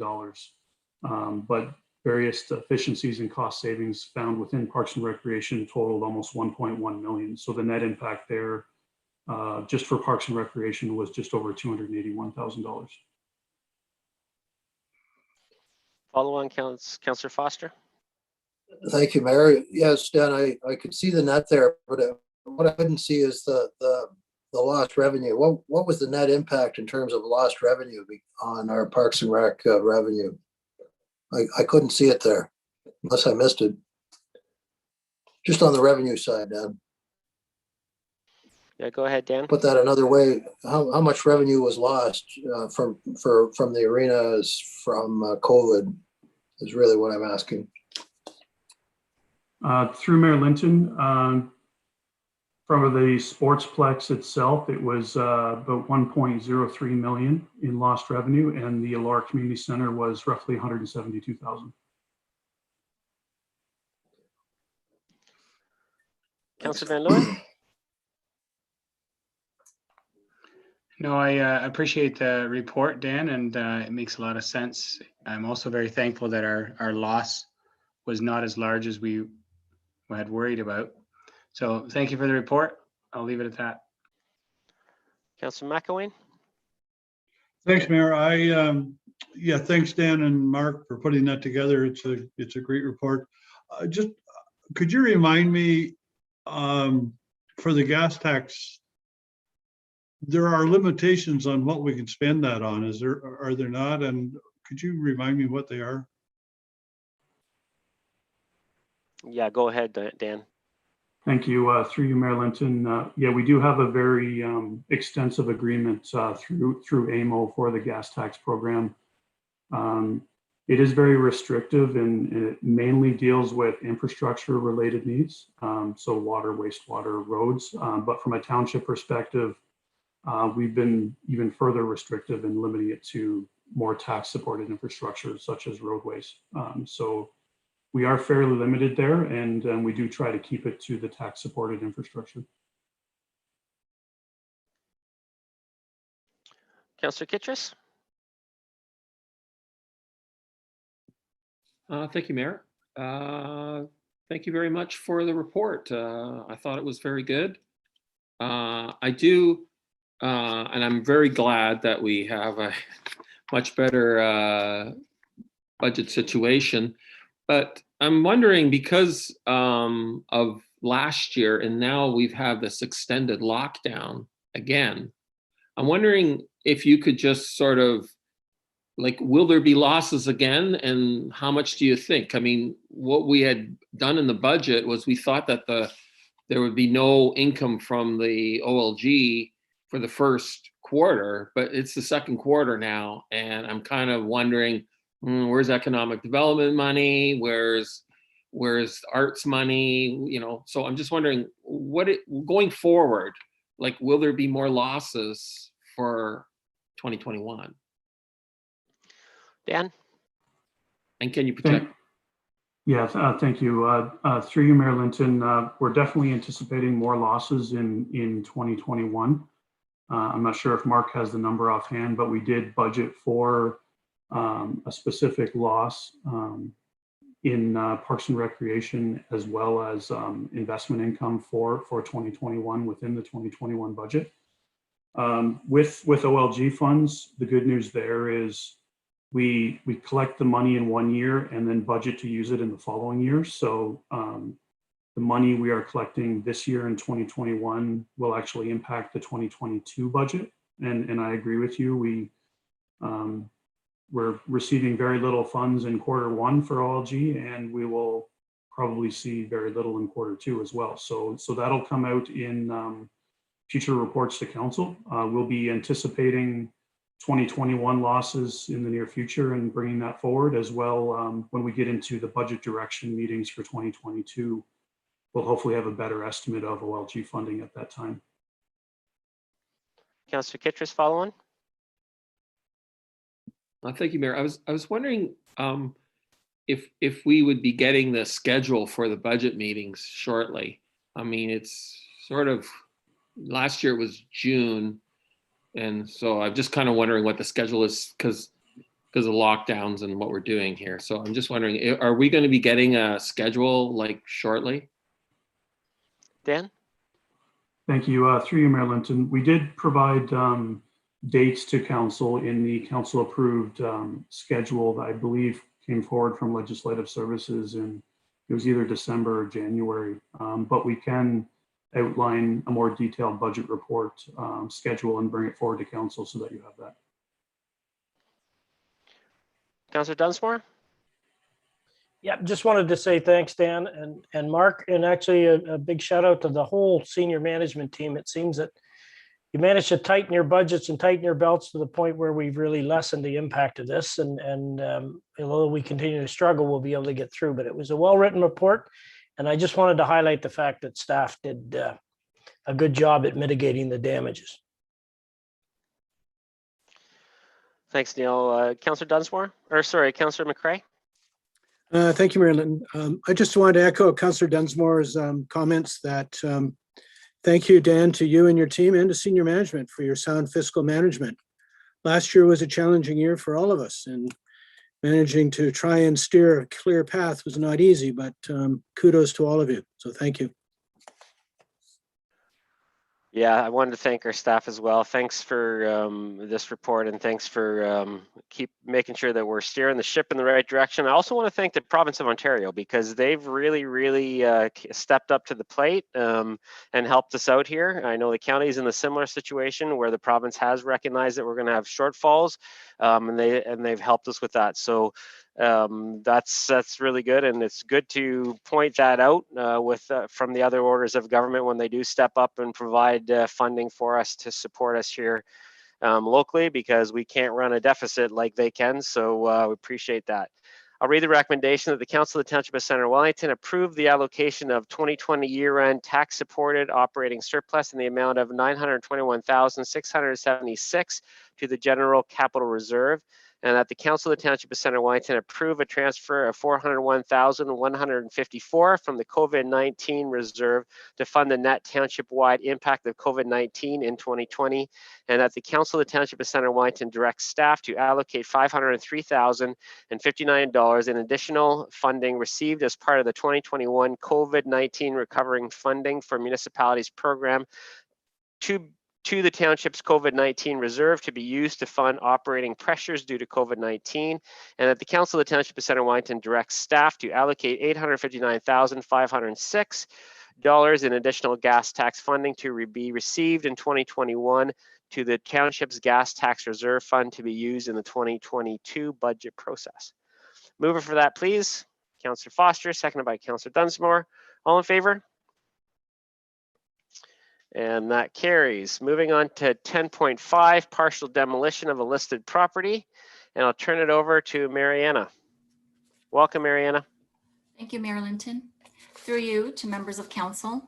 The report before you concerns a partial demolition at a listed property located at 64 Price Street in Elora.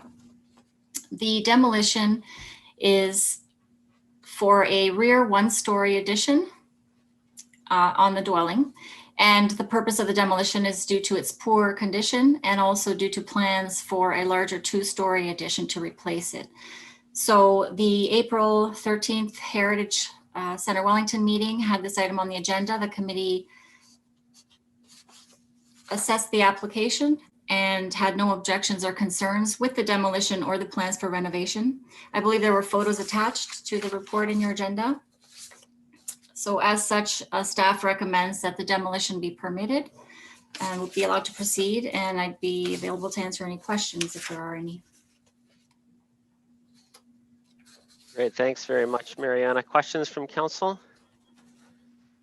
Councillor McCray. Thank you, Marilyn. I don't have any questions. Councillor Dunsmore. No questions. Councillor Kittredge. Thank you, Mayor. The report looks very good, and I really like the new plans there. I'm just wondering, will this be when we come to heritage properties and we do the attainable housing thing? Will this be impacting? Will we require people to sort of have more attainable housing on these heritage properties? Through you, Mayor Linton. I think we are exploring that as a healthy growth committee. We're looking at all opportunities, policy initiatives that could increase the supply of housing. So one of them will be looking at individual properties such as this, for example, and particularly oversized properties and oversized homes where there might be some opportunities. So we'd be looking at allowing for additional dwelling units. The county has already approved their official plan policy and amendment allowing that. So the township will be looking at allowing additional residential units for infill on such properties. But these types of things, when you're talking about a heritage property, obviously they would be looked at with their unique considerations as well. So that would still continue as it does today. So there will be some opportunity, yes, in answer to your question, but that will be coming forward to council. Councillor McElwain. No questions. Councillor Van Leeuwen. No questions. Councillor Foster.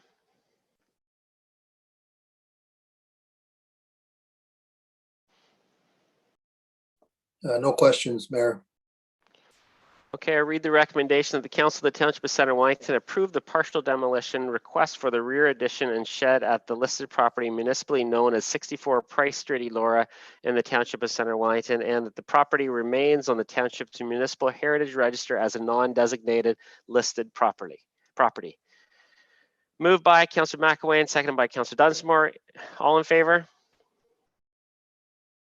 and that's carried. Thank you very much. Moving on to 10.6, another partial demolition, and I'll turn it back over to Mariana.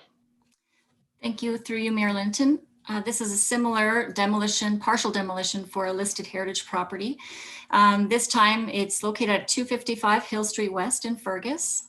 And it is slightly different in that the demolition portion that's proposed to be demolished is at the front.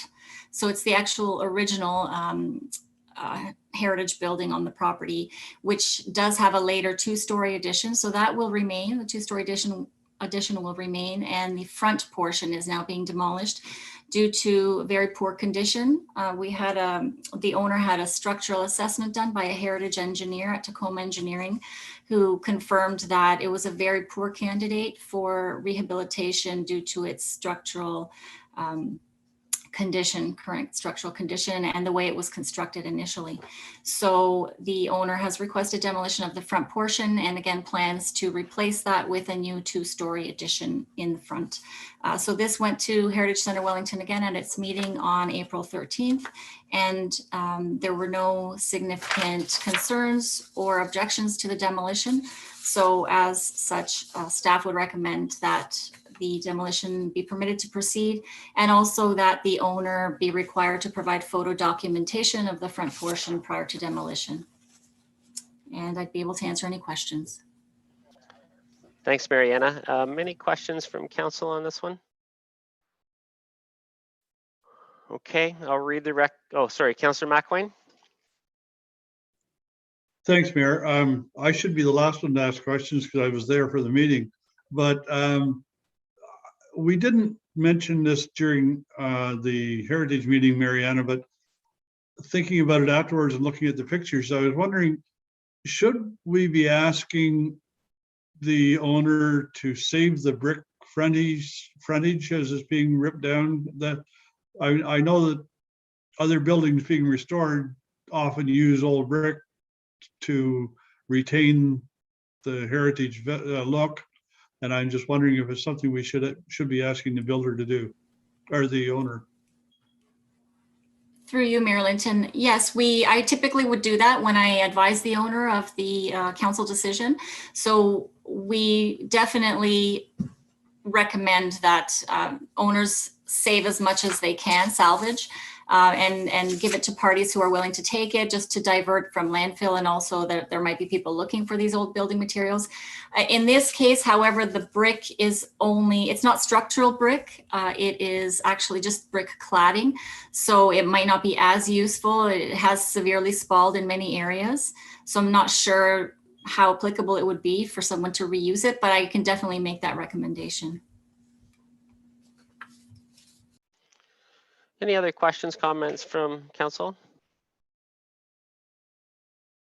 Okay, I'll read the recommendation that the Council of the Township of Centre Wellington approve the partial demolition request for the one-story portion of the dwelling front portion at the listed property municipally known as 255 Hill Street, West Fergus in the Township of Centre Wellington, and that the owner provides to the township photo documentation, interior and exterior, of the structure prior to its demolition, and that after demolition of the structure at 255 Hill Street, West Fergus, and the property's listed status be reviewed for future removal from the township's municipal heritage registry. Can I get a mover for that, please?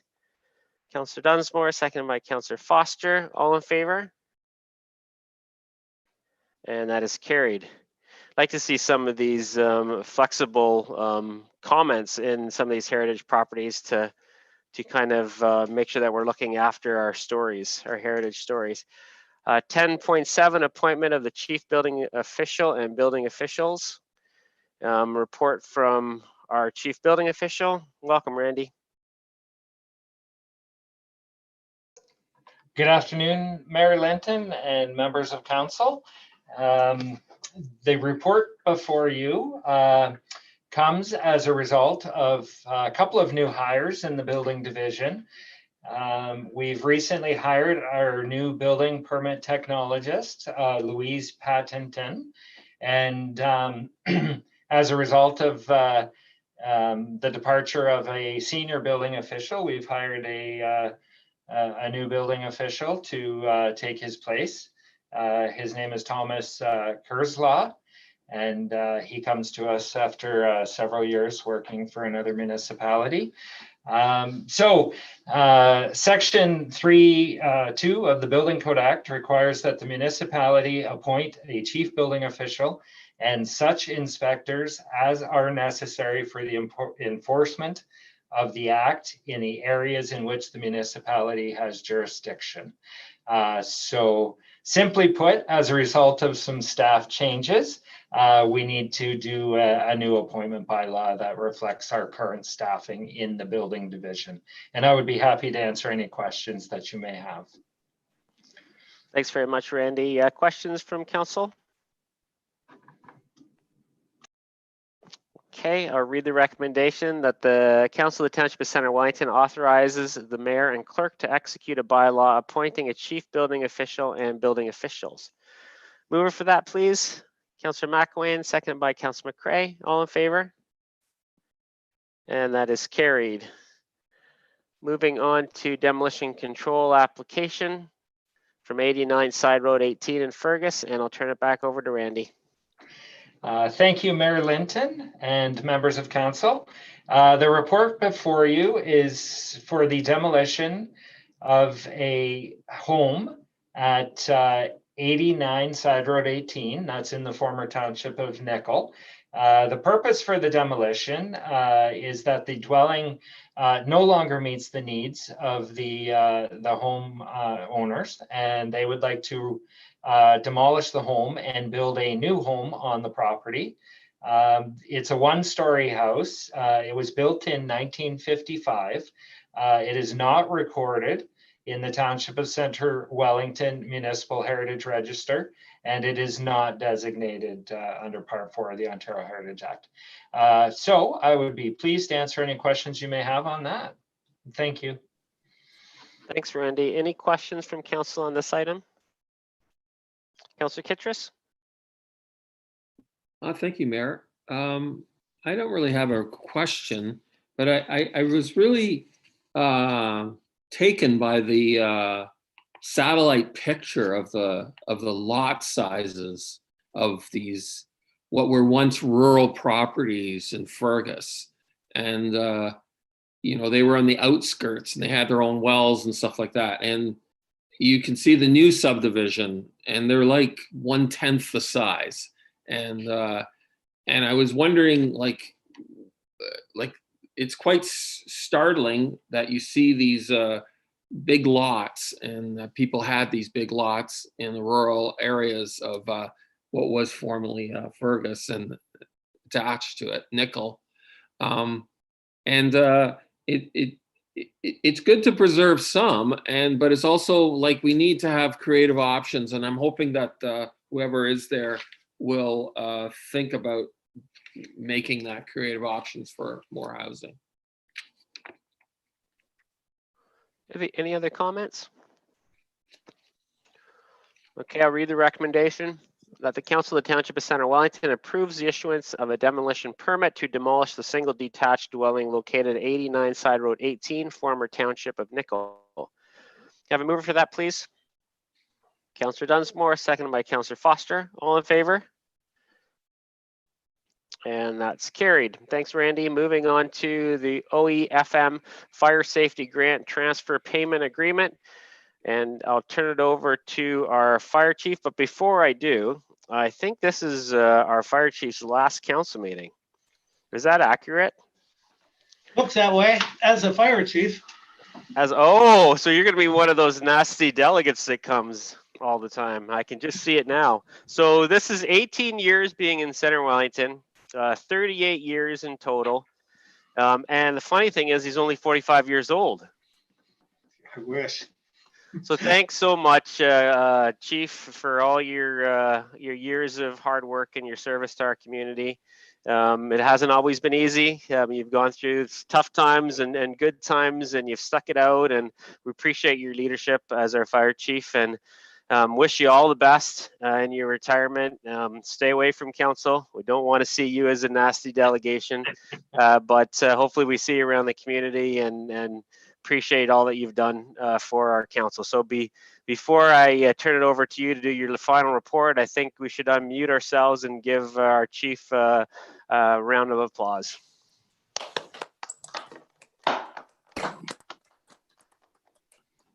Thank you. I know you wish that we had that introduction every single time you did a report, but it wasn't going to happen, Chief. Sometimes it feels that way. Go ahead. Yeah, I just wanted to add, it's really has been a privilege to serve Centre Wellington for the last 18 years. I've worked with 4 mayors, many different councillors in the last 18 years. And I would just like to say I greatly appreciate your guidance and support over the years. And I'm looking forward to the next chapter. Thank you. As far as the report goes, it's a pretty straightforward report. We have an opportunity to receive a grant from the Fire Marshal's office for $11,500. We've completed the grant application, and we just need to pass this report and have the clerk sign it and send it back to the OFM by Thursday, I believe. It's a very tight deadline. The funds will be used for online training for our officers and firefighters. If there's any questions? Thanks, Chief. Questions from council? Councillor Kittredge? I don't have any questions about the grant specifically, but I wanted to thank the fire chief. I learned a lot about volunteer firefighting from him and his presentations, and the importance of, having his philosophy of volunteer firefighters. And I think that going forward, I hope that we retain that and we encourage the economic and housing to allow for that volunteer firefighters. So have a good retirement. Thank you. Okay, I will read the recommendation that the Council of the Township of Centre Wellington authorize the municipal clerk to execute the OEFM Fire Safety Grant Transfer Payment Agreement, and that Council approves the expenditure of funding in the amount of $11,500 for online command training for Centre Wellington's firefighters and officers. Mover for that, please, Councillor Dunsmore, seconded by Councillor McCray. All in favor? And that's carried. Thank you very much, Chief. Thank you all. Appreciate it. Moving on to 1010, application to operate a toll booth. Bellwood Lions Club, Canadian Diabetes Association. Lisa, did you have anything that you wanted to add to our report? No? Okay. Any questions for that toll booth? Great. So I have a recommendation here that the Council of the Township of Centre Wellington authorizes the mayor and clerk to execute a bylaw authorizing a fundraising activity in the form of a soliciting by a toll booth on Wellington County Road 26 in Bellwood on Saturday, May 22nd, 2021 from 9 a.m. to 2 p.m. by the Bellwood and District Lions Club on behalf of the Canadian Diabetes Association. Have a mover for that, please. Councillor Van Leeuwen, seconded by Councillor McElwain. All in favor? And that's carried. Thanks so much to our firefighters. Sorry to our Bellwood Lions Club for doing this. This is a great event, and everybody stop by and be part of this. 1011 single source awards. Reports in your package, and I'll turn it over for Dan for any comments. Thank you, Mayor Linton. I will introduce the report, and then I believe Dino, our Manager of Environmental Services, will be speaking to the technical aspects of the report. So this deals with 3 separate capital projects from the 2021 budget, relatively minor capital projects in relation to the other ones that we have awarded. In this case, they all exceed thresholds where we can just move forward and award them to a vendor. So we're seeking council's approval through our purchasing bylaw to allow negotiated procurement, which in this case relates to either one source of supply or a supplier being uniquely qualified to perform the work. So with that, I'll turn the floor over to Dino to explain the 3 different requirements. Welcome, Dino.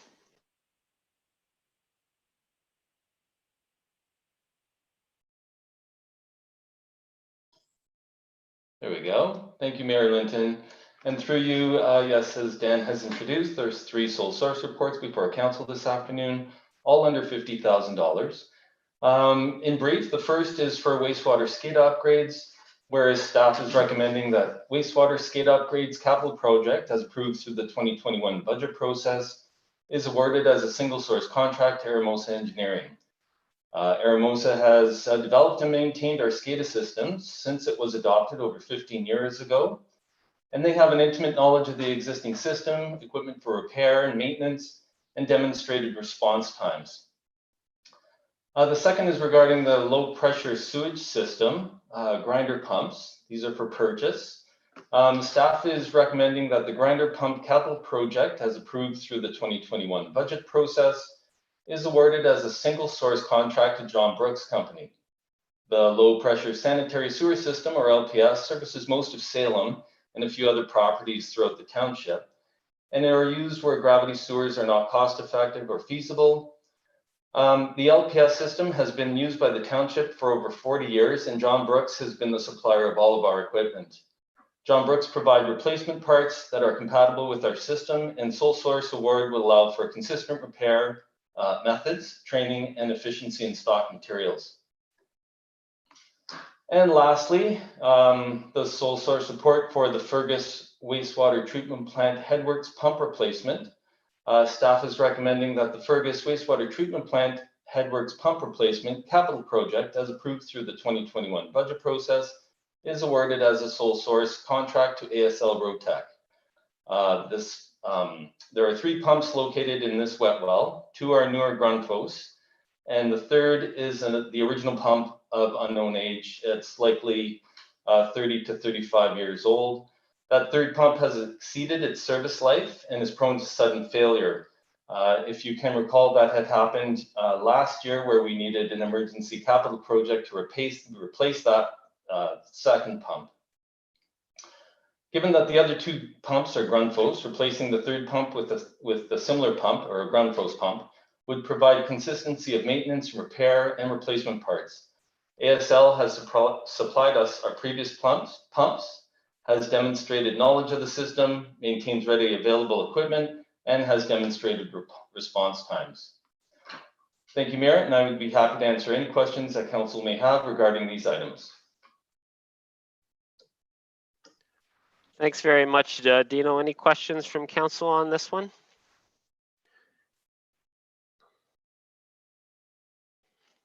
Okay, I will read the recommendation that the Council of the Township of Centre Wellington authorize single source contracts awards as follows: Aramosa Engineering Inc. for wastewater SCADA upgrades, John Brooks Company Limited for low pressure system grinder pumps, ASL Rotec Limited for Fergus wastewater treatment plant headworks and pump replacement. Can I have a mover for that recommendation, please? Councillor McCray, seconded by Councillor Dunsmore. All in favor? And that's carried. Thanks, Dino. Moving on to the debt funding for growth-related water capital projects, and back over to Dan. Thank you, Mayor Linton. This report relates to capital projects that were passed as to be funded by debt financing through various budgets in previous years. We have an opportunity to look at using internal debt rather than external debt.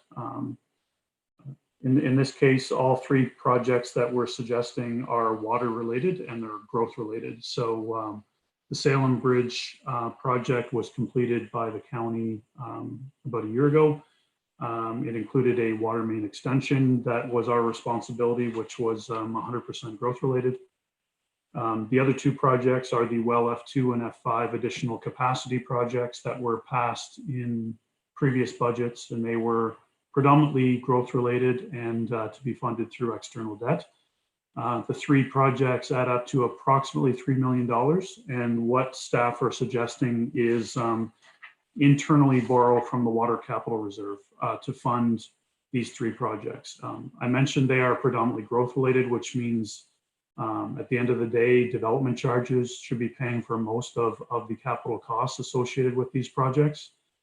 But given cash flow and the need for DCs over the next 10 years, we just want to stage development charges paying back this internal loan over time with interest, so that eventually the water capital reserve gets paid back the original principal amount plus interest over a 10-year period. So this, I know it's a good time to borrow right now externally, but when you have the ability to borrow internally, it's preferable, because then it doesn't impact our debt capacity with the province.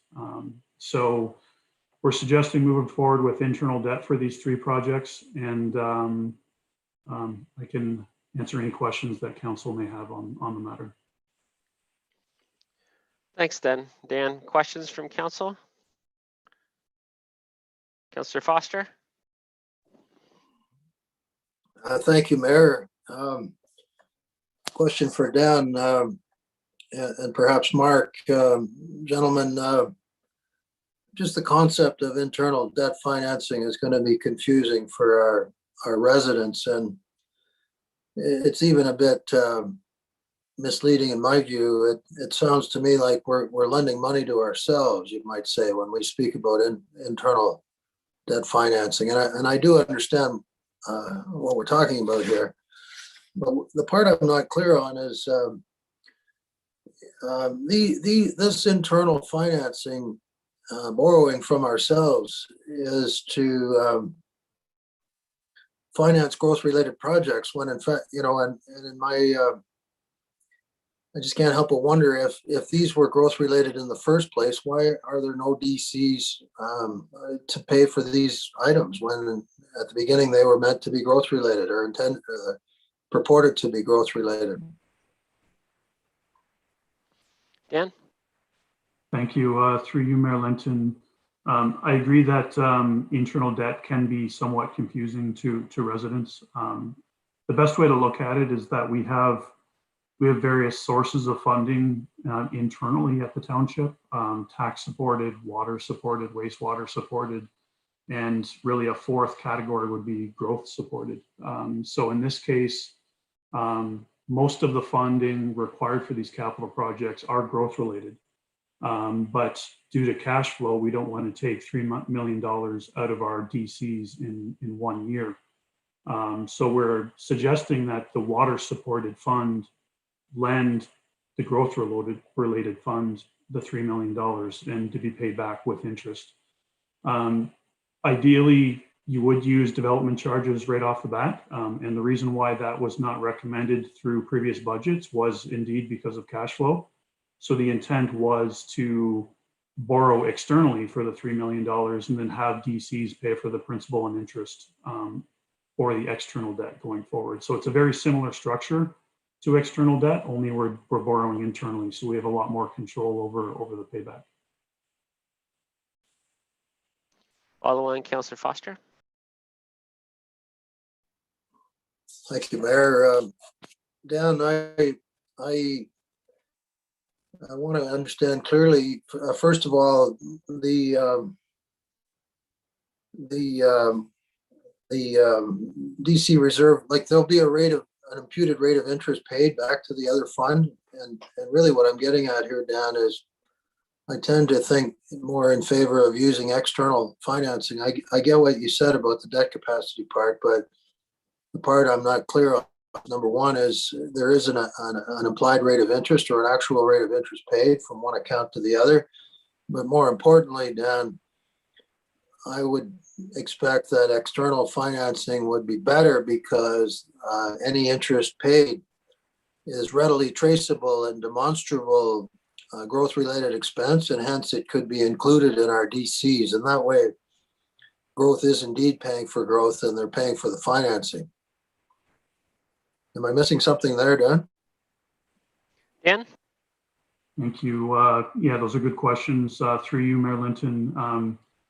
We do anticipate charging interest on the internal loan. We're suggesting charging based on the Bank of Canada prime rate.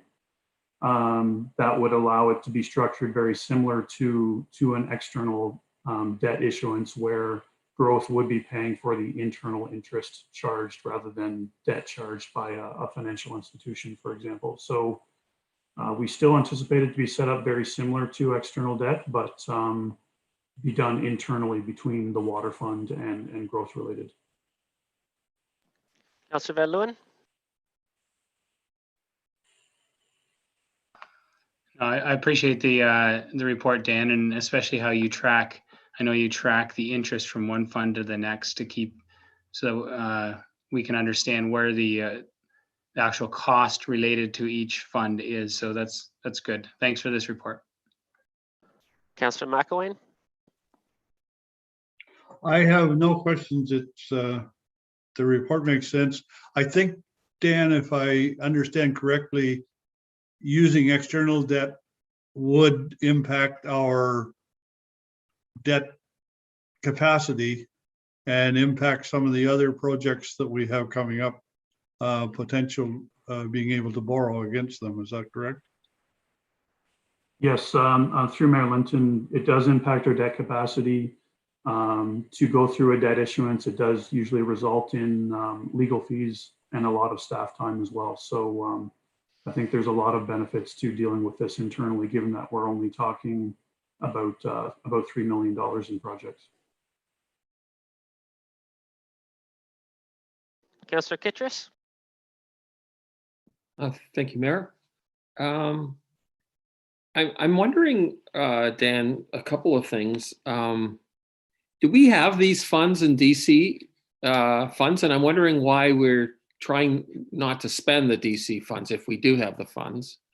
And the second thing is, how fast will this be paid by DCs, like internally? So that, because taxpayers are then paying the interest on money that we already have. So I'm just wondering to explain to them, because of this internal financing, they always get, people are wondering like, well, what's that about? And so can you explain that? Dan?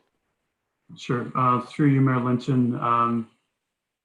Yes, from a DC funding perspective, we try to look at DC balances going out at least 10 years. And we do have significant growth related projects going out 10 years. So we don't want to make a decision in 2021 that would result in our DCs going into a negative balance later on in the forecast period. So we're very mindful of what our DC balance is, and we update that annually as part of the budget process.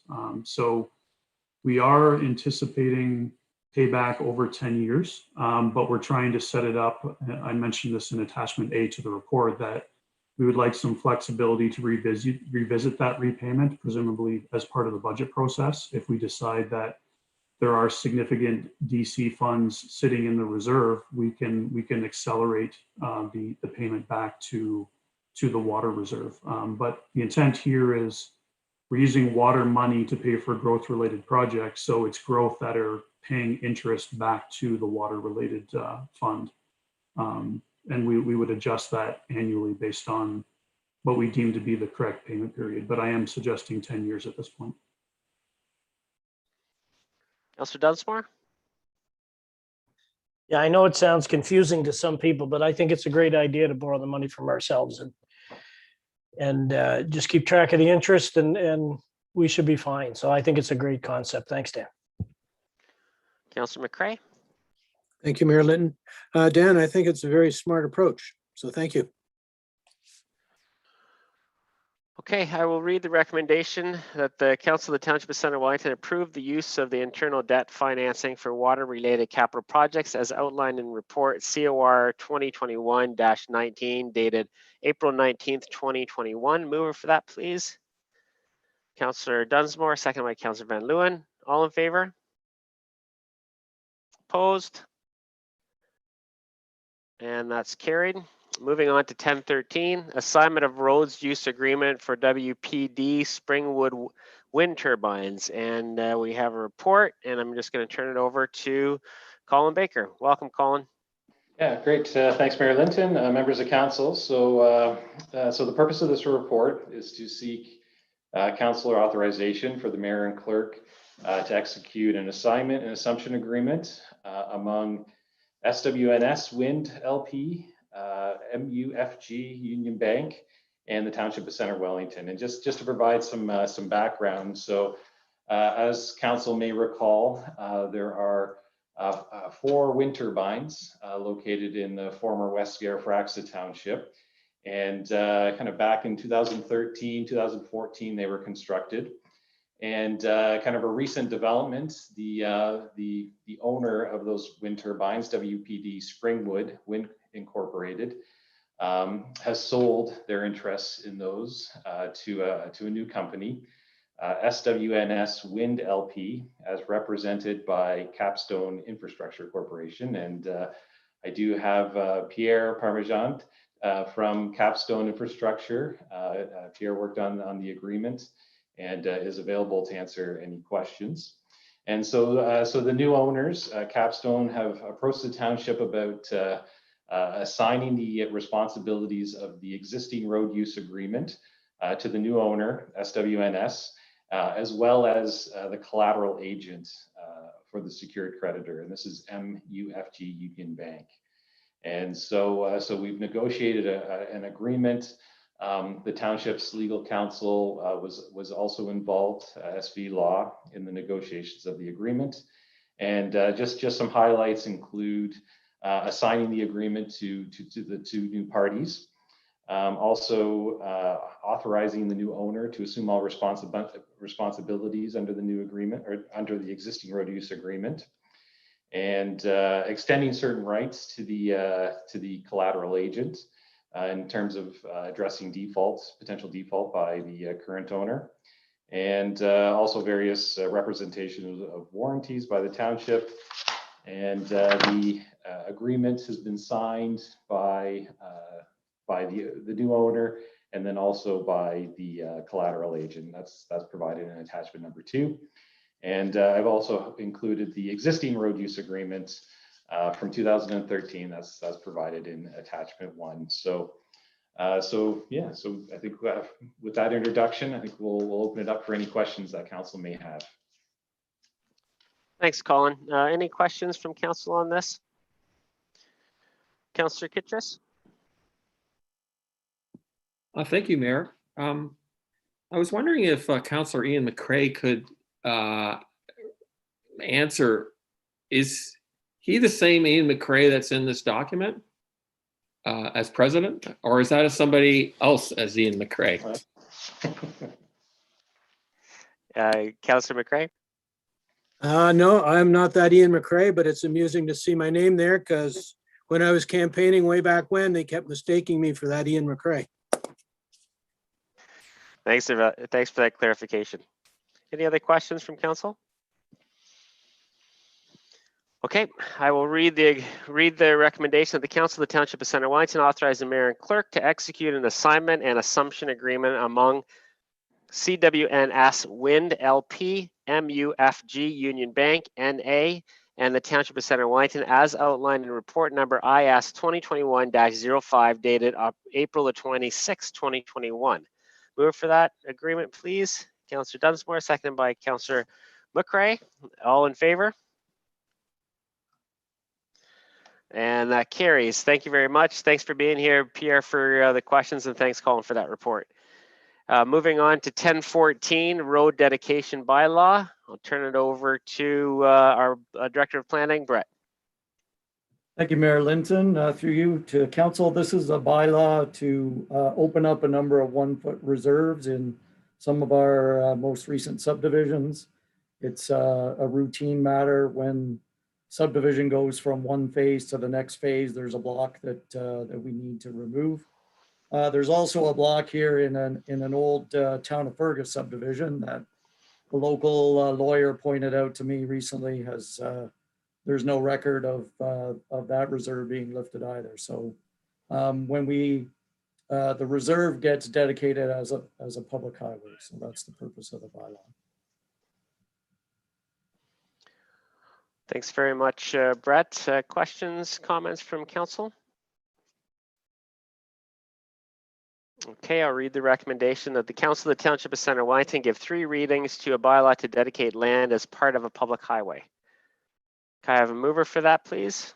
Councillor Dunsmore, second by Councillor McElwain. All in favor? And that's carried.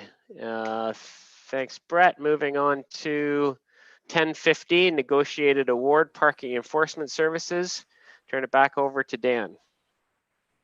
Thank you, Mayor Linton. I'm going to introduce this report, and then I believe Andy and Carrie will add in terms of comments and details. So this, the parking enforcement pilot program was a project approved in the 2020 budget for $100,000. It was a recommendation in the transportation master plan that we look at timing when it comes to downtown parking within our 2 downtown cores. We did defer this project in 2020 due to COVID-19, and we are now bringing it forward as a program for the 2021 season. Our purchasing bylaw does allow a negotiated procurement process for pilot programs, and this is exactly what this is. It's a pilot program where staff feel that we could gain a lot of insight, knowledge, and data when it comes to parking enforcement by doing this for 1 season. So this allows us through our procurement bylaw to look at a negotiation with a particular vendor to start off this pilot program. Staff had initial discussions with a group called ParkSmart Alpha Enforcement. It's a team of 2 different companies. They actually do work with the County of Wellington when it comes to parking related matters.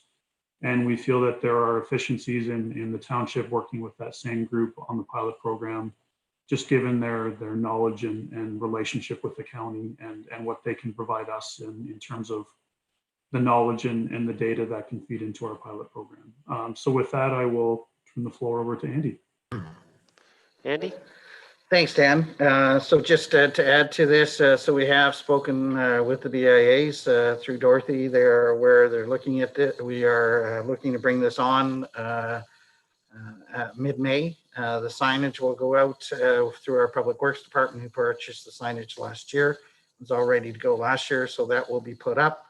The first part of the enforcement, as with all our bylaw enforcement, will be education. The company is well aware and have done implementations of various municipal parking enforcement pilots. So they're aware that really what they want to be doing out there is having their uniformed officers in their vehicle out there, letting people know they're there, monitoring. They'll be giving warning tickets for the first initial part of this. And then we'll transition as we have challenges with regards to enforcement. They'll also assist us this year, which will be great because we did have some challenges last year with regards to the street closures. So when we close the streets on the weekends, some people have removed barricades and tried to drive up. They'll be able to assist with that, as well as they'll be able to give us the data so that we can look at a longer term program for our downtowns and any other future expansion we want to do to parking enforcement. And we'll have some better data. And the challenge last year during the street closures on weekends was really parking on local streets. So they'll be assisting us in looking at that and helping to educate and move cars along. And if they are in parking in things like handicap parking spaces or in front of fire hydrants or people or in front of people's driveways, they will be able to enforce that and do the ticketing. And Carrie can explain that her and Tottenham have been working with the county to be able to allow us to do that. So I'll turn that over to Carrie. Yes, through you, Mayor Linton, we have worked with the County of Wellington. We are the keepers of the bylaw. So we will be bringing forward bylaw amendments next month in order to align with this pilot program, so that we will be able to work with the county in an electronic way in order to upload tickets and but as the CIO indicated, we will be doing a warning system initially so that people can become accustomed to the 3-hour parking limits, and we will ease them in slowly, and then we will issue tickets after that, and there will be a handheld device used So they will be automatically uploaded to the county system and processed through the POA. Yeah, thanks, Steph, and thanks for bringing that connection back to the county, because that was a barrier in the past. Is the county? It's the county system, so we wanted to make sure that any tickets that were issued went to the county's system as seamlessly as possible. Any questions from council? This is something that was going to be rolled out last year, but with COVID, if you recall, so we pushed that out. We didn't think that was appropriate, so we're doing it this year instead. Questions from council? Councillor McCray? I guess the only question I have is there towing associated with parking enforcement, or is it just tickets being issued? Through you, Mayor Linton, as far as the downtown core area goes, it would just be ticketing.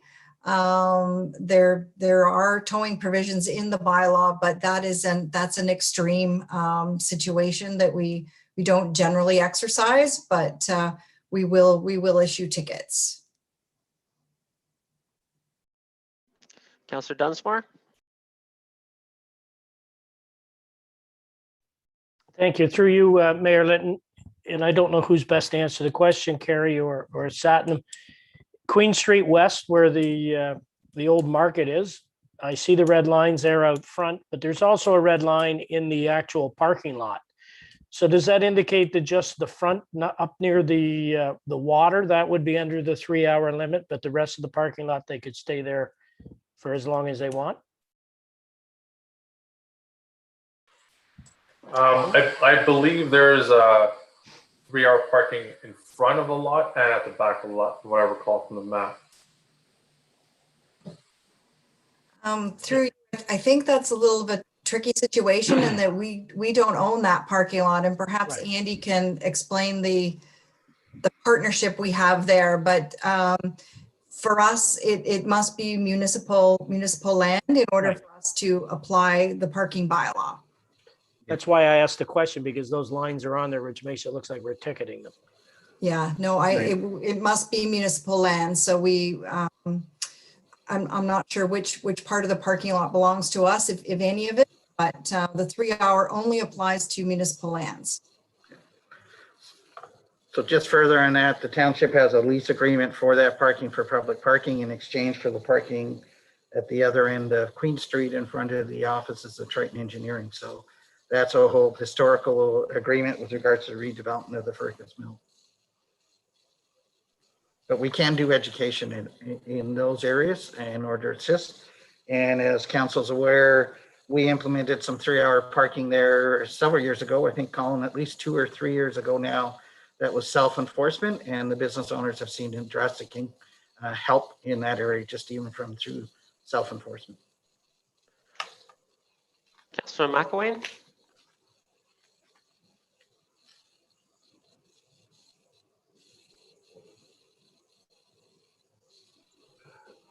Sorry for taking so long. I was just going to comment. I think the row of parking right against the river in the back of that parking lot does belong to the township. Is that not? I remember from when we implemented that 2 or 3 years ago that there was that particular row of parking was under different rules than the parking lot itself. Is that not true? Yeah, we'll double check on the lease, but I believe it's the fact that that was 3-hour parking, but it's still not our property. So it was just an agreement within it to allow us to use only the 3-hour to support people walking to downtown, but it's still not on our ownership, just a clause within the lease agreement. So, but we'll double check that, Councillor McElwain. Any other questions from council? Councillor Kittredge? Well, thank you, Mayor. I have a few questions for Laura and for Fergus. For Laura, I was wondering, the yellowed portions, is that the only place that parking is allowed all day? And I'm wondering, when this was first suggested, we didn't have the closed streets. So I'm wondering, are we not allowing on Princess and Melville and Chalmers like any parking? The second question I have is for Fergus, and I'm wondering for the St. David Street, will we be having like data on the lower part there, how long people are there from these parking people? Because we're projecting to change maybe that area and then maybe not have parking. So is this what we're going to be collecting with these contracted parking officials? So as part of our discussions with the company is we do have flexibility to be able to help them assist us collect data in side streets and things of that nature. So we will have those discussions about those areas for our future. So that is a flexibility, and we have discussed with them that it may be month to month as to different types of data we want to collect in different areas. And sorry, your first question with regards to parking on side streets in Elora. So Price Street, so when the streets are closed over the weekends, they will be closed to all parking. But this is a 7-day-a-week parking enforcement for 3-hour parking. It'll just mean that they will move off those main streets in Elora on the Saturday and Sundays and assist with more parking enforcement with regards to an education on the side streets, so we do not have as many concerns that were raised by the local residents in the past about blocking their driveway, or parking in handicap, or parking on a corner. So standard allowable parking enforcement in those areas, aside from the 3-hour parking. Follow on, Councillor Kittrus. Thank you, Mayor. Thank you, Andy. I just still wanted to know the areas that are not marked yellow, like Princess, Melville, Chalmers, Carlton Place, Victoria Street, will they be allowed any parking? Because it doesn't. Sorry, so yeah, the parking will be normal parking there. We just aligned this as where we want them to be monitoring to try to keep the program scoped so that we were not talking about parking enforcement throughout the community. It was just in these defined areas that they would be enforcing parking and educating about parking. So we had to keep it scoped, and these are the maps that we spoke to the BIAs prior to the start of this at the beginning of last year. So everybody has agreed that these are the streets that we wanted to prioritize for the initial pilot. Councillor McCray. Thank you, Mary Lynn. Just looking at the map for downtown street parking in Fergus, has there been any thought to approaching the former Groves Hospital to see if maybe one of their parking lots, the one by Gowrie Street, could be used as a long-term parking area? So I'm thinking when we're having Highland Games or other activities in the town, or it's another, long-term parking space we could use. Yeah, I have spoken to the president, and at this stage, they're not interested in having that parking lot used until they make a long-term decision with regards to what that property may be. They're still in discussions with regards to opportunities for future hospital use or long-term care or health unit use, as well as they do already currently have the COVID testing center there as well, and they are still using some of that parking lot for their staffing. So at this stage, they're not interested in allowing some public parking as part of their operations. Councillor Kittrus. Thank you, Mayor.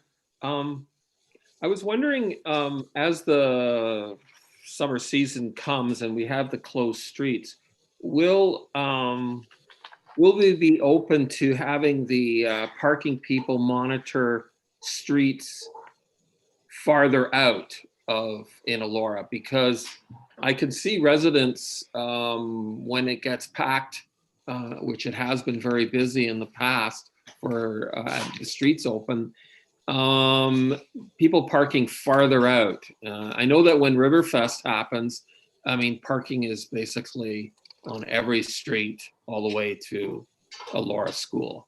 And so I'm just wondering, will the town be open to expanding that if it gets really, really busy?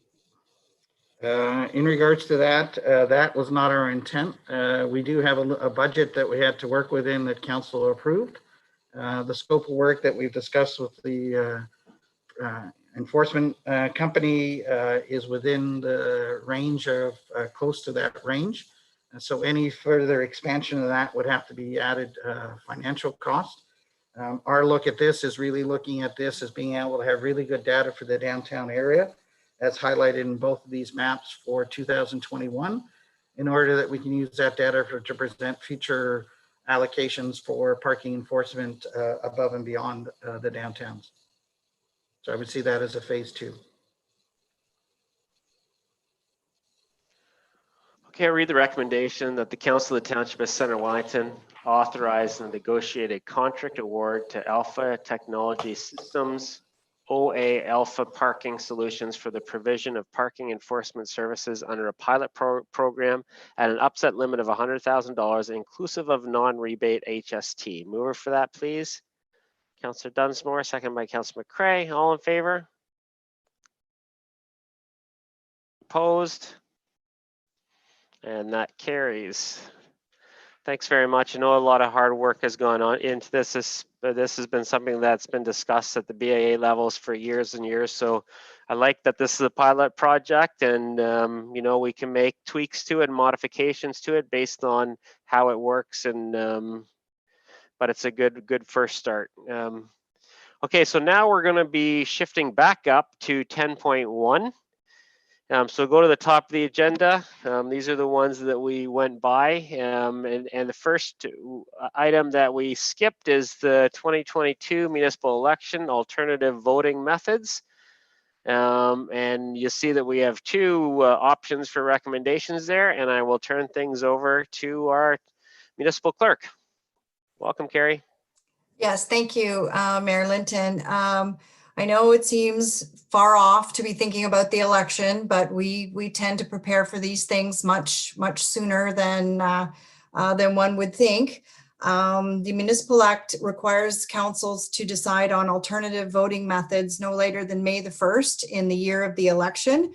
However, staff still believe there might be some advantage to selecting an alternative voting method at this time. Early procurement of a vendor and securing the necessary equipment early may prove valuable, given most municipalities across Ontario and perhaps other provinces who may have delayed elections due to COVID will be using alternative voting methods. Centre Wellington used alternative methods since 2000. In 2018, the municipal and school board election in Centre Wellington was successfully conducted using internet and telephone voting hosted by IntelliVote systems, and vote by mail was used in the 2014, 2010, 2006, 2003 elections, and telephone voting exclusively was used in 2000. Staff has outlined an overview of both the internet, telephone, and vote by mail alternative voting methods in this report, including lessons learned, challenges that we faced, and improvements that we expect to take in the 2022 election. I'd be happy to answer any questions. Thanks very much, Carrie. Questions, comments from council? I'll start with Councillor McCray, please. I prefer option 1. I just see that it worked fairly well last time around. It also gives us lots of flexibility if, heaven forbid, we're still locked down in some sort of a COVID thing. Also, I see it as more cost effective. It provides more flexibility in terms of people have the option of using their phone or the internet, or they can actually show up at one of the various sites to get assistance with voting. And from what I heard from people last time around, they found that staff who manned the various facilities where people could go for assistance were very helpful, and people were quite impressed with the level of support. So I'm in favor of option 1. Thanks, Councillor McCray. Councillor Dunsmore? Yeah, I concur with that train of thought. I thought it went very well the last election, and there were a lot of these vendors that had trouble, but we did not. So I would thank staff for getting on this quickly so that we could get the appropriate vendor so that we are assured that we're not going to have problems. We didn't have problems the last time. I had a lot of good comments about it. People were against it at first, but then when they got through it, they were very, very pleased with the way the system went. I think communication and education is the key to that. So I'm happy with option one. Councillor Kittrus. Thank you, Mayor. I think that option one was actually a lot better than I thought. The only thing that I was concerned with is having more locations for people to be helped. And you seem to have understood that, and that seems to be part of the plan. I am a little bit concerned that the participation rate was actually lower than the mail-in. And I'm wondering what steps will be taken to, because that was one of the big arguments for it to be more accessible, and there maybe the participation would be higher, and it didn't happen that way. So I was wondering, like, are there any other more steps to get more people voting?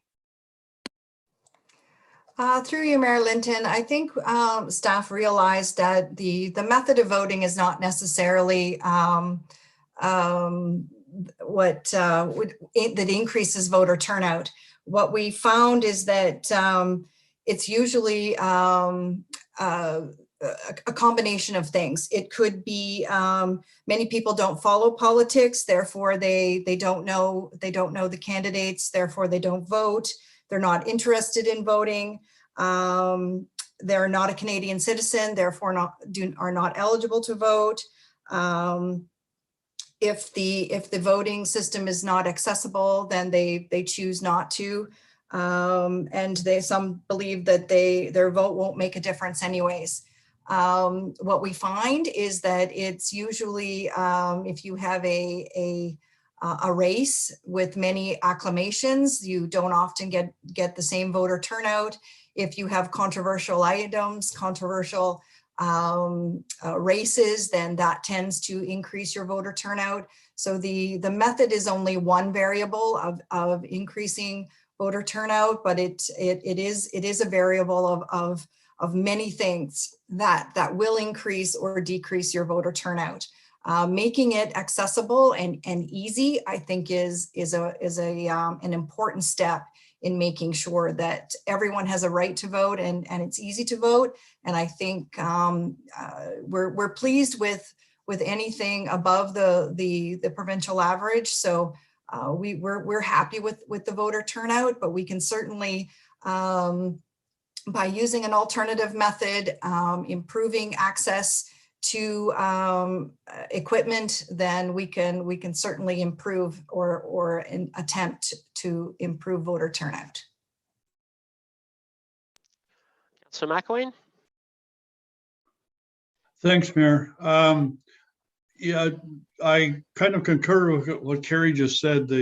One of the things I discovered last time campaigning was in the new subdivisions where we have a lot of people moving in from out of town, they could care less about municipal politics for the most part. They just, you knock on the door and they say, "Who are you?" and goodbye, and I don't vote, or that type of comment.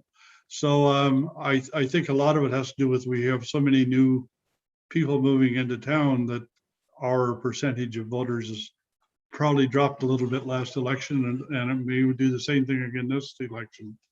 Overall, as I'm more in favor of option one as I was last time, I do not like the mail-in process only because people vote a month before voting day, and as you're out campaigning, you knock on doors and a very high percentage of the people have already sent their votes in. So I don't like that process. I like it better with the online voting. Councillor Van Leeuwen. Thanks. I like option one as well, and I won't repeat everything that's been said. Thanks. Councillor Foster. Thank you, Mayor. I have a question for the clerk.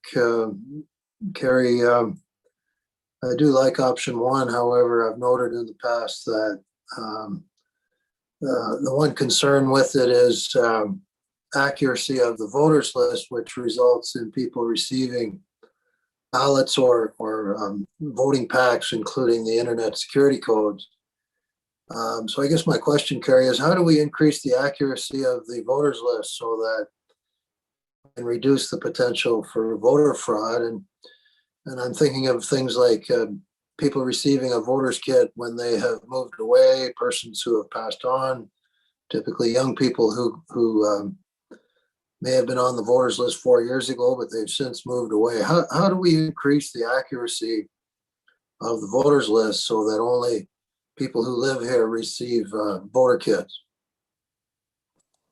Yes, through you, Mayor Linton. Yes, everyone knows the accuracy of the voters list is very important, and we work very, very hard, and we work early. We start early in the process in order to make that as accurate as possible. We actually go to the facilities and do clinics. I think I outlined in my report. We go to the social housing, any places with tenants like Maple Leaf Acres, those sorts of things. We actually go and do some work to get those places with higher turnover on the voters list.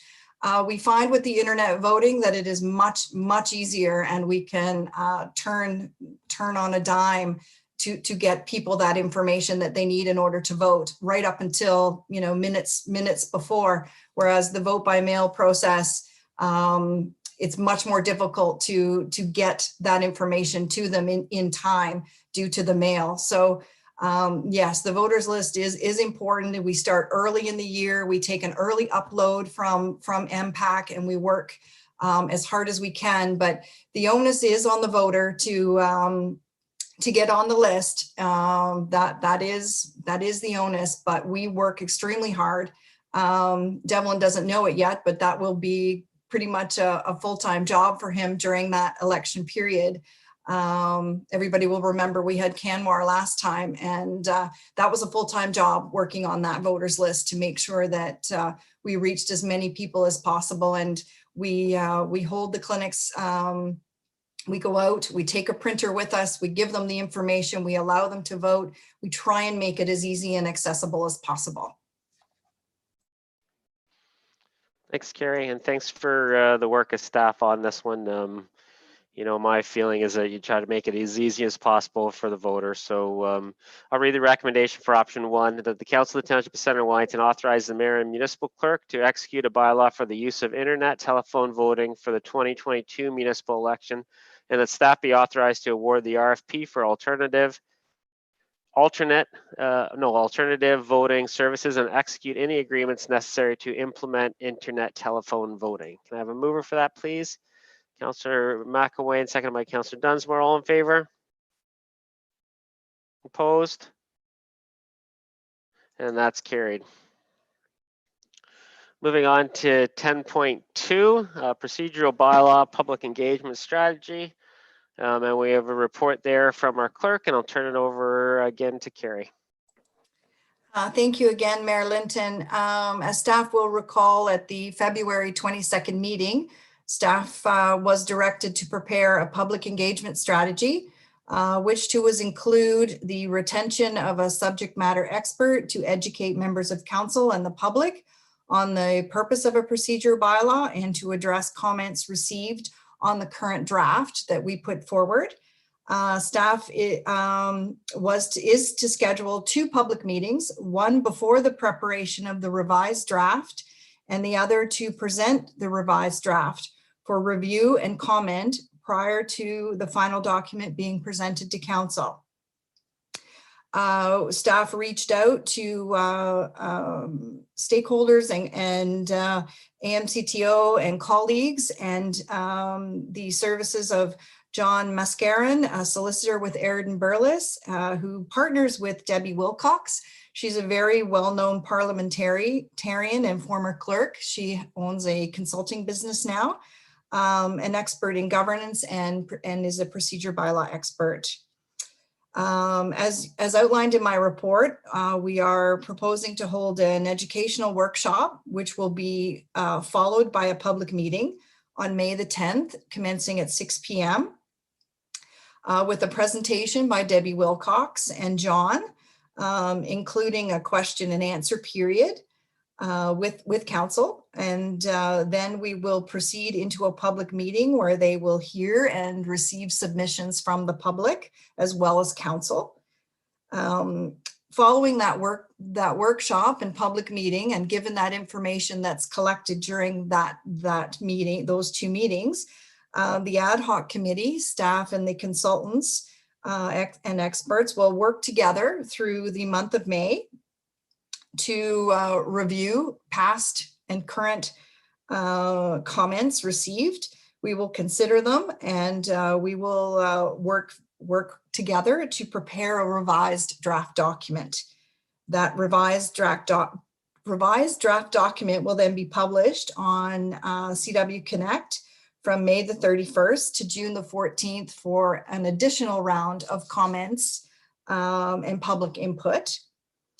Then we will hold a second public meeting on June the 14th at 6 p.m. a convenient time, where Debbie and John will present the revised draft to council, conduct another question and answer period, receive any further written and verbal comments from council and delegates. And then the draft document will once again be posted on CW Connect and other social media platforms from June the 14th right up until the June 21st council meeting, where we will present the final document to council on June the 28th. Through you, I'd be happy to answer any questions. Thanks very much, Carrie. This is a project that keeps on giving. Let's go around and ask councillors for their comments and questions, starting with Councillor McRae. Thank you, Mayor Linton. And thank you to staff for pulling together this proposal. I'm encouraged by what I see. I mean, I've heard some concerns about what the cost will be, but given the fact that this motion was to address several issues related to some level of mistrust between some councillors and members of the public, also some misunderstanding as to what is involved and should be included in a procedural bylaw, and also given the amount of public interest in wanting to participate in bringing together what this document should look like. I think this addresses very well in terms of providing the educational piece, soliciting feedback from the public in terms of what their concerns are related to this, and also having them participate in submitting what they think should be in it. I think this goes a long way to addressing it. I also looked into the backgrounds of the people you're proposing, and what I read, I'm impressed. So I certainly support this. Thanks, Councillor McRae. Councillor Dunsmore. Yeah, I remember when the ad hoc committee was first established and the letters we got and the emails we got around the process of establishing a procedural bylaw, and how people were upset that there wasn't enough public engagement, and that council was being pushed aside and that staff were doing this. In fact, I think I commented when we put the original motion in that there was a lot of mistrust there. And the only way to resolve that mistrust was to bring in an expert. And our first attempt at that failed at council because we didn't assign a date properly when we voted on it. And then Councillor McRae brought it forward in a notice of motion, and that's how we find ourselves here. But I was particularly impressed when I went through this document, because if you remember at that meeting, Councillor Kittredge put forward a friendly amendment, and I took the liberty of printing that off today. And so here we have a subject matter expert. Councillor Kittredge wanted to go further and get a lawyer involved. Well, here we have a subject matter expert and a lawyer. Councillor Kittredge's amendment also stated that he wanted to get the integrity commissioner involved. And if you look at this gentleman's credentials, he is an integrity commissioner. So we're touching all the bases here. We're giving people 2 public meetings. and we're giving it far more airing than any other municipality I'm aware of on a procedural bylaw. So kudos to staff for putting this together. I look forward to hearing from the subject matter experts and the education to both the public and to Township Council. And I know these will be public meetings, and I know because it's COVID, they'll be recorded. And I take heart in that, because please check with your presenters and make sure that they're okay with this, because it is going to be recorded and we can use this to educate future councillors and future public by replaying these meetings so that the subject matter experts can explain the way the procedures work. That goes a long way down the road in 5, 6, 10 years of helping people understand what the actual job is. So great job in developing this, and I'm for it. I'm glad to see we're finally doing it. Councillor Kittredge. Thank you, Mayor. I'm glad that we're moving forward with this. I have some concerns about the initial part of this. I'm wondering how much advertising will you get for the public to engage in the educational part? And I have difficulty because it seems logically impossible to have an informed submission at the very same time that you're doing the educational part. So I sort of have some concerns about separating those, because it takes, this document is very, very complex. A lot of the people that made submissions said it's overwhelming. I don't know where to start.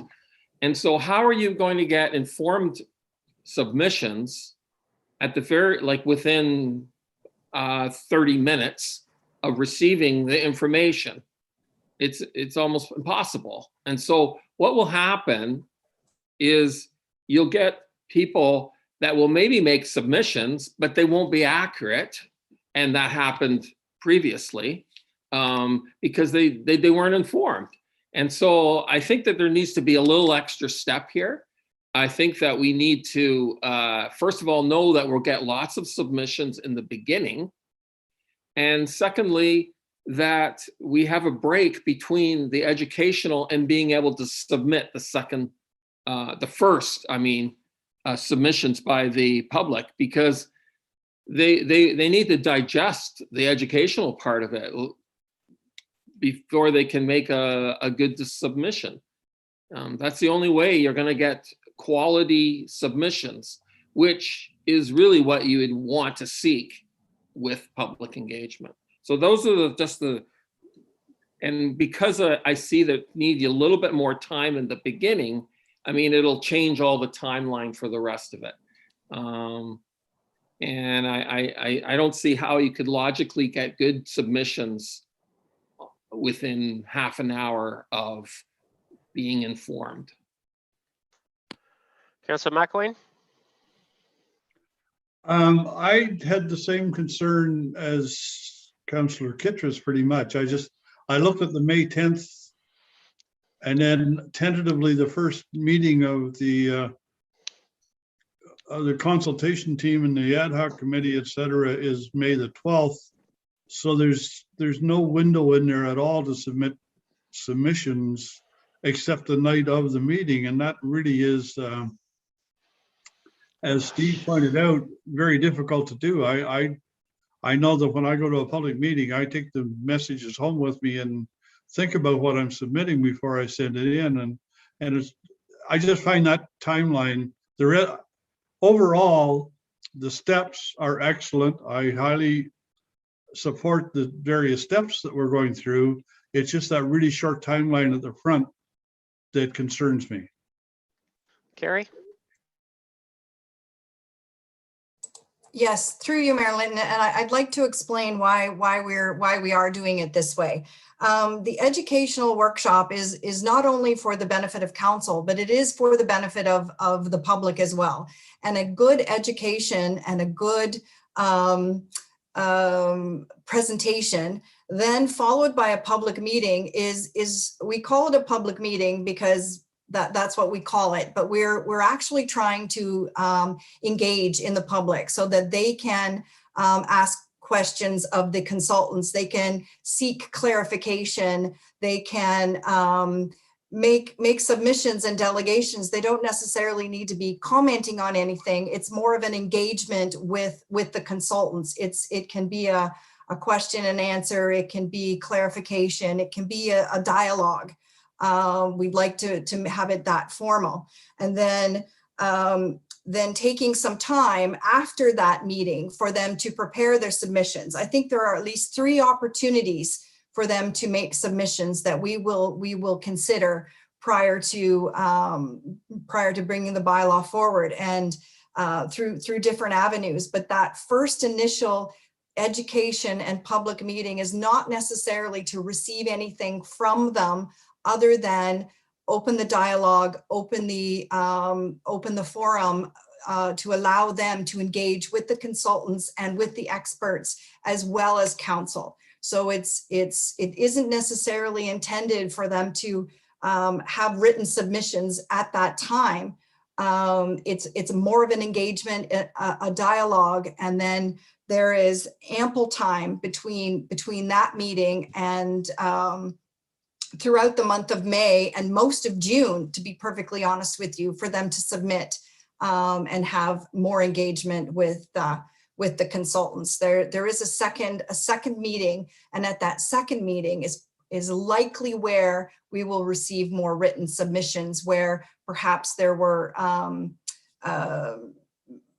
things or questions that are still outstanding. Thanks for that clarification, Carrie. Follow on, Councillor McElwain.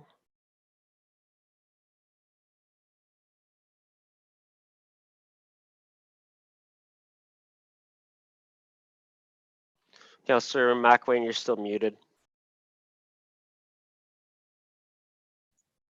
Sorry about that. Carrie, my concern is that it says May 17th to the 28th, but it says tentatively May 12th, 19th, and 26th. So anyhow, that's when we're meeting and putting together a revised draft. And so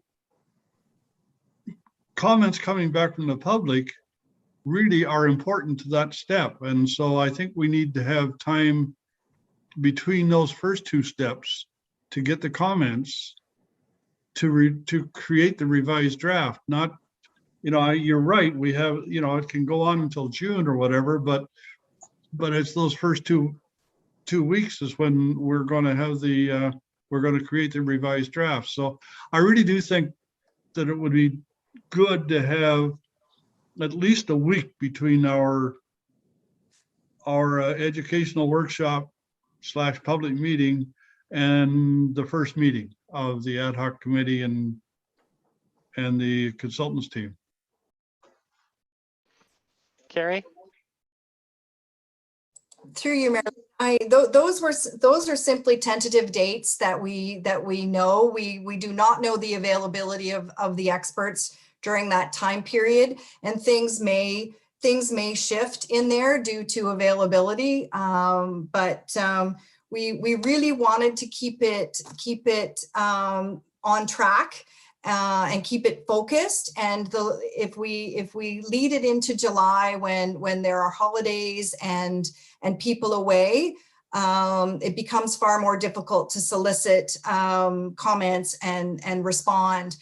Yes, this is a bit of a tight turnaround for the ad hoc committee, but I honestly believe people that are passionate about this and people that want to provide comments, I believe we've given them the appropriate avenue, and they will submit their comments to staff. We will turn them around. We will provide them to the committee. But again, those are just tentative dates that we put out there. There's certainly some wiggle room in there for sure.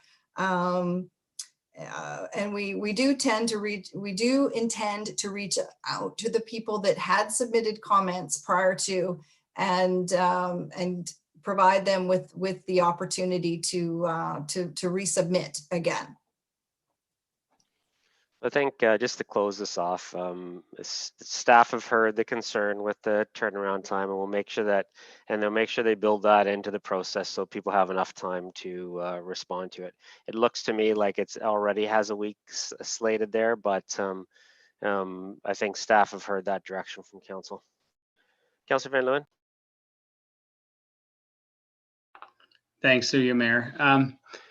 Yeah, I think that what's laid out here is more than sufficient for what we're looking to do with this procedural bylaw. I also believe that those who are desiring to engage in this procedural bylaw are already in tune to what's happening and are going to be watching. I myself personally would be completely shocked if we had a mass amount of public interested in the procedural bylaw. I can honestly say I've never heard anyone say I'm so excited to understand the procedural bylaw until there's something that needs to be done at council. And that's usually when I would assume the public would then reach out to the clerk, and the clerk would walk them through the procedural bylaw at that time. So I'm not anticipating, in fact, I'm anticipating almost zero new engagement into the procedural bylaw. And those who are already there, they'll see these dates, and let's get this procedural bylaw moving, because this is something that we as council use. It's how we engage, and I think that we can understand it easy enough. So I'm happy. I think it's very, very sufficient. Almost overkill. Thanks. Yeah, thanks, Councillor, for the comments. I agree with Councillor Van Leeuwen. There's a very small group of people who are interested in looking at this in detail. I've never heard of a municipality spending this much time on an internal document like this, but if it's going to help us make our meetings more effective and efficient, then I'm all for it. I'm gonna call to question, and I'm gonna read the recommendation that the Council of the Township of Centre Wellington. Mr. Mayor, but you haven't let Councillor Foster have his say yet. Oh, sorry about that, Councillor Just going to Foster. make that because I want everybody to get heard. Yeah, sorry about that. I retract everything I said, and I'll go to Councillor Foster first. Councillor Foster, sorry about that. Well, thank you, Mayor. Thank you for that. And I'd just like to point out that's twice in this meeting that's happened, Mayor. And it's also an excellent segue, I think, into my own views on this matter. I have found that I don't think an $800 an hour consultant is what we need here. I've never been convinced of any weaknesses of our existing procedural bylaw. What I have found is that routinely our procedural bylaw is not followed, and that is exactly what has led us into problems.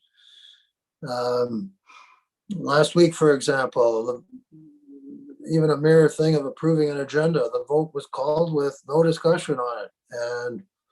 And that had the effect of wasting our time, as we all know. The point simply is that the votes, and this has happened often, the votes are routinely called with no discussion. Not always, but often that's the case. We have a procedure at the 11th hour. The time of our meeting was changed, and it was done so unilaterally. We have a deputy mayor who could have chaired. My point is simply that the procedural bylaw gives us a guidance on what to do if the head of council is not able to chair, and yet we never followed them. So in summary, votes are called without discussion. I feel that often any dissenting voices are squelched and silenced.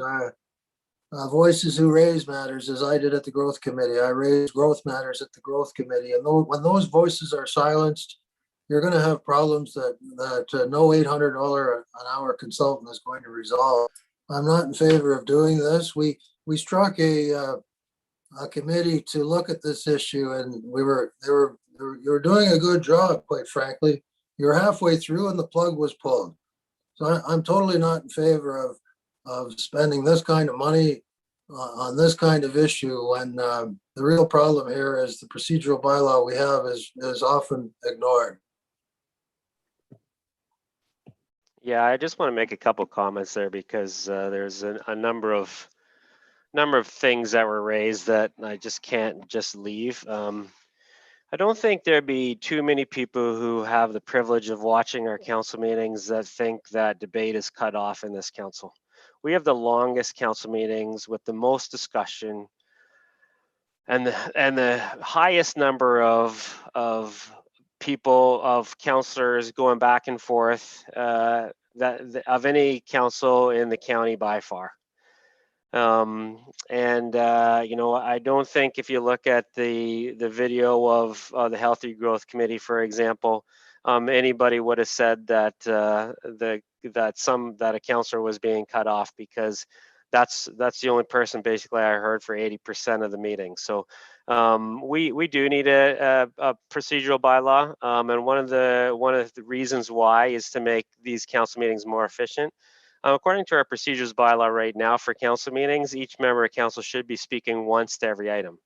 In my role as the chair, I have leeway to chair meetings differently, and I allow people much more than that. So that's just one item. So I completely agree. Procedures bylaw is a tool for council, and we want to make sure that it's effective but also efficient. And our council meetings are anything but efficient.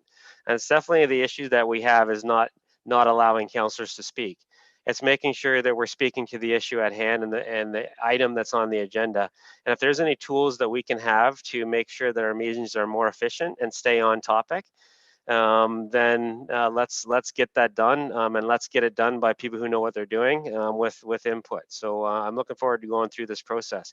Any last comments before I call the question on this one, Councillor Kittrus? Thank you, Mayor. I have a question for the clerk, and I was wondering if, because I was one of the ones that made a submission, there are 3 councillors here that made no submissions.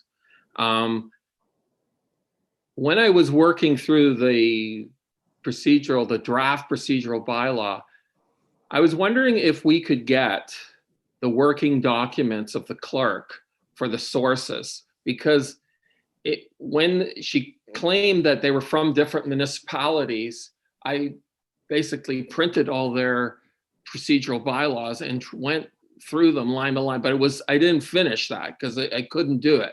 I only had 3 weeks. And if you looked at my submission, I said I wasn't complete. And so I'm just wondering if we could get those working documents, because I know that she worked with all these municipalities and she tried to construct ours, but it's easier when we can sort of source them out. So I'm just wondering if we can receive that.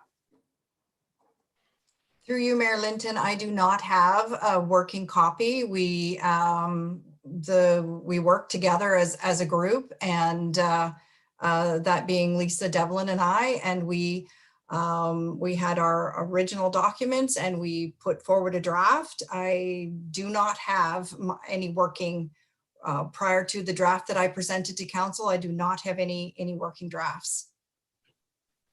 And I think I'm happy to provide them, but I don't have them.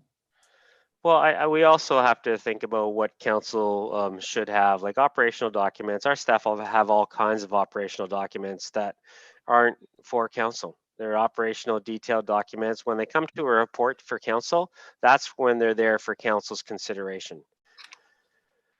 Okay, I'm going to read the recommendation that the Council of the Township of Centre Wellington receive report COR 2021-20, the Procedures Bylaw Public Engagement Strategy Report for the Manager of Legislative Services and Municipal Clerk for information, and that the consultant costs associated with the review of the Procedure Bylaw be funded from the General Capital Reserve.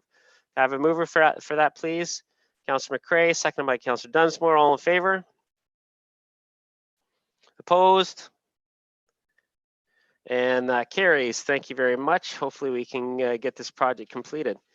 So we're going to fast forward now to section 11, information items. There's 5 items there. The Tender Award Committee report, minutes from Healthy Growth, minutes from Community Services Advisory Committee, minutes from the Economic Development Task Force, and minutes from Heritage Centre Wellington. Any questions from council on any of those information items? Councillor McElwain? Thank you. I believe, Dan, I've asked this question from you before, but I looked at a couple of the bids, and the difference between the winner and the high bid was, I mean, in one case, $315,000 on a $300,000 bid.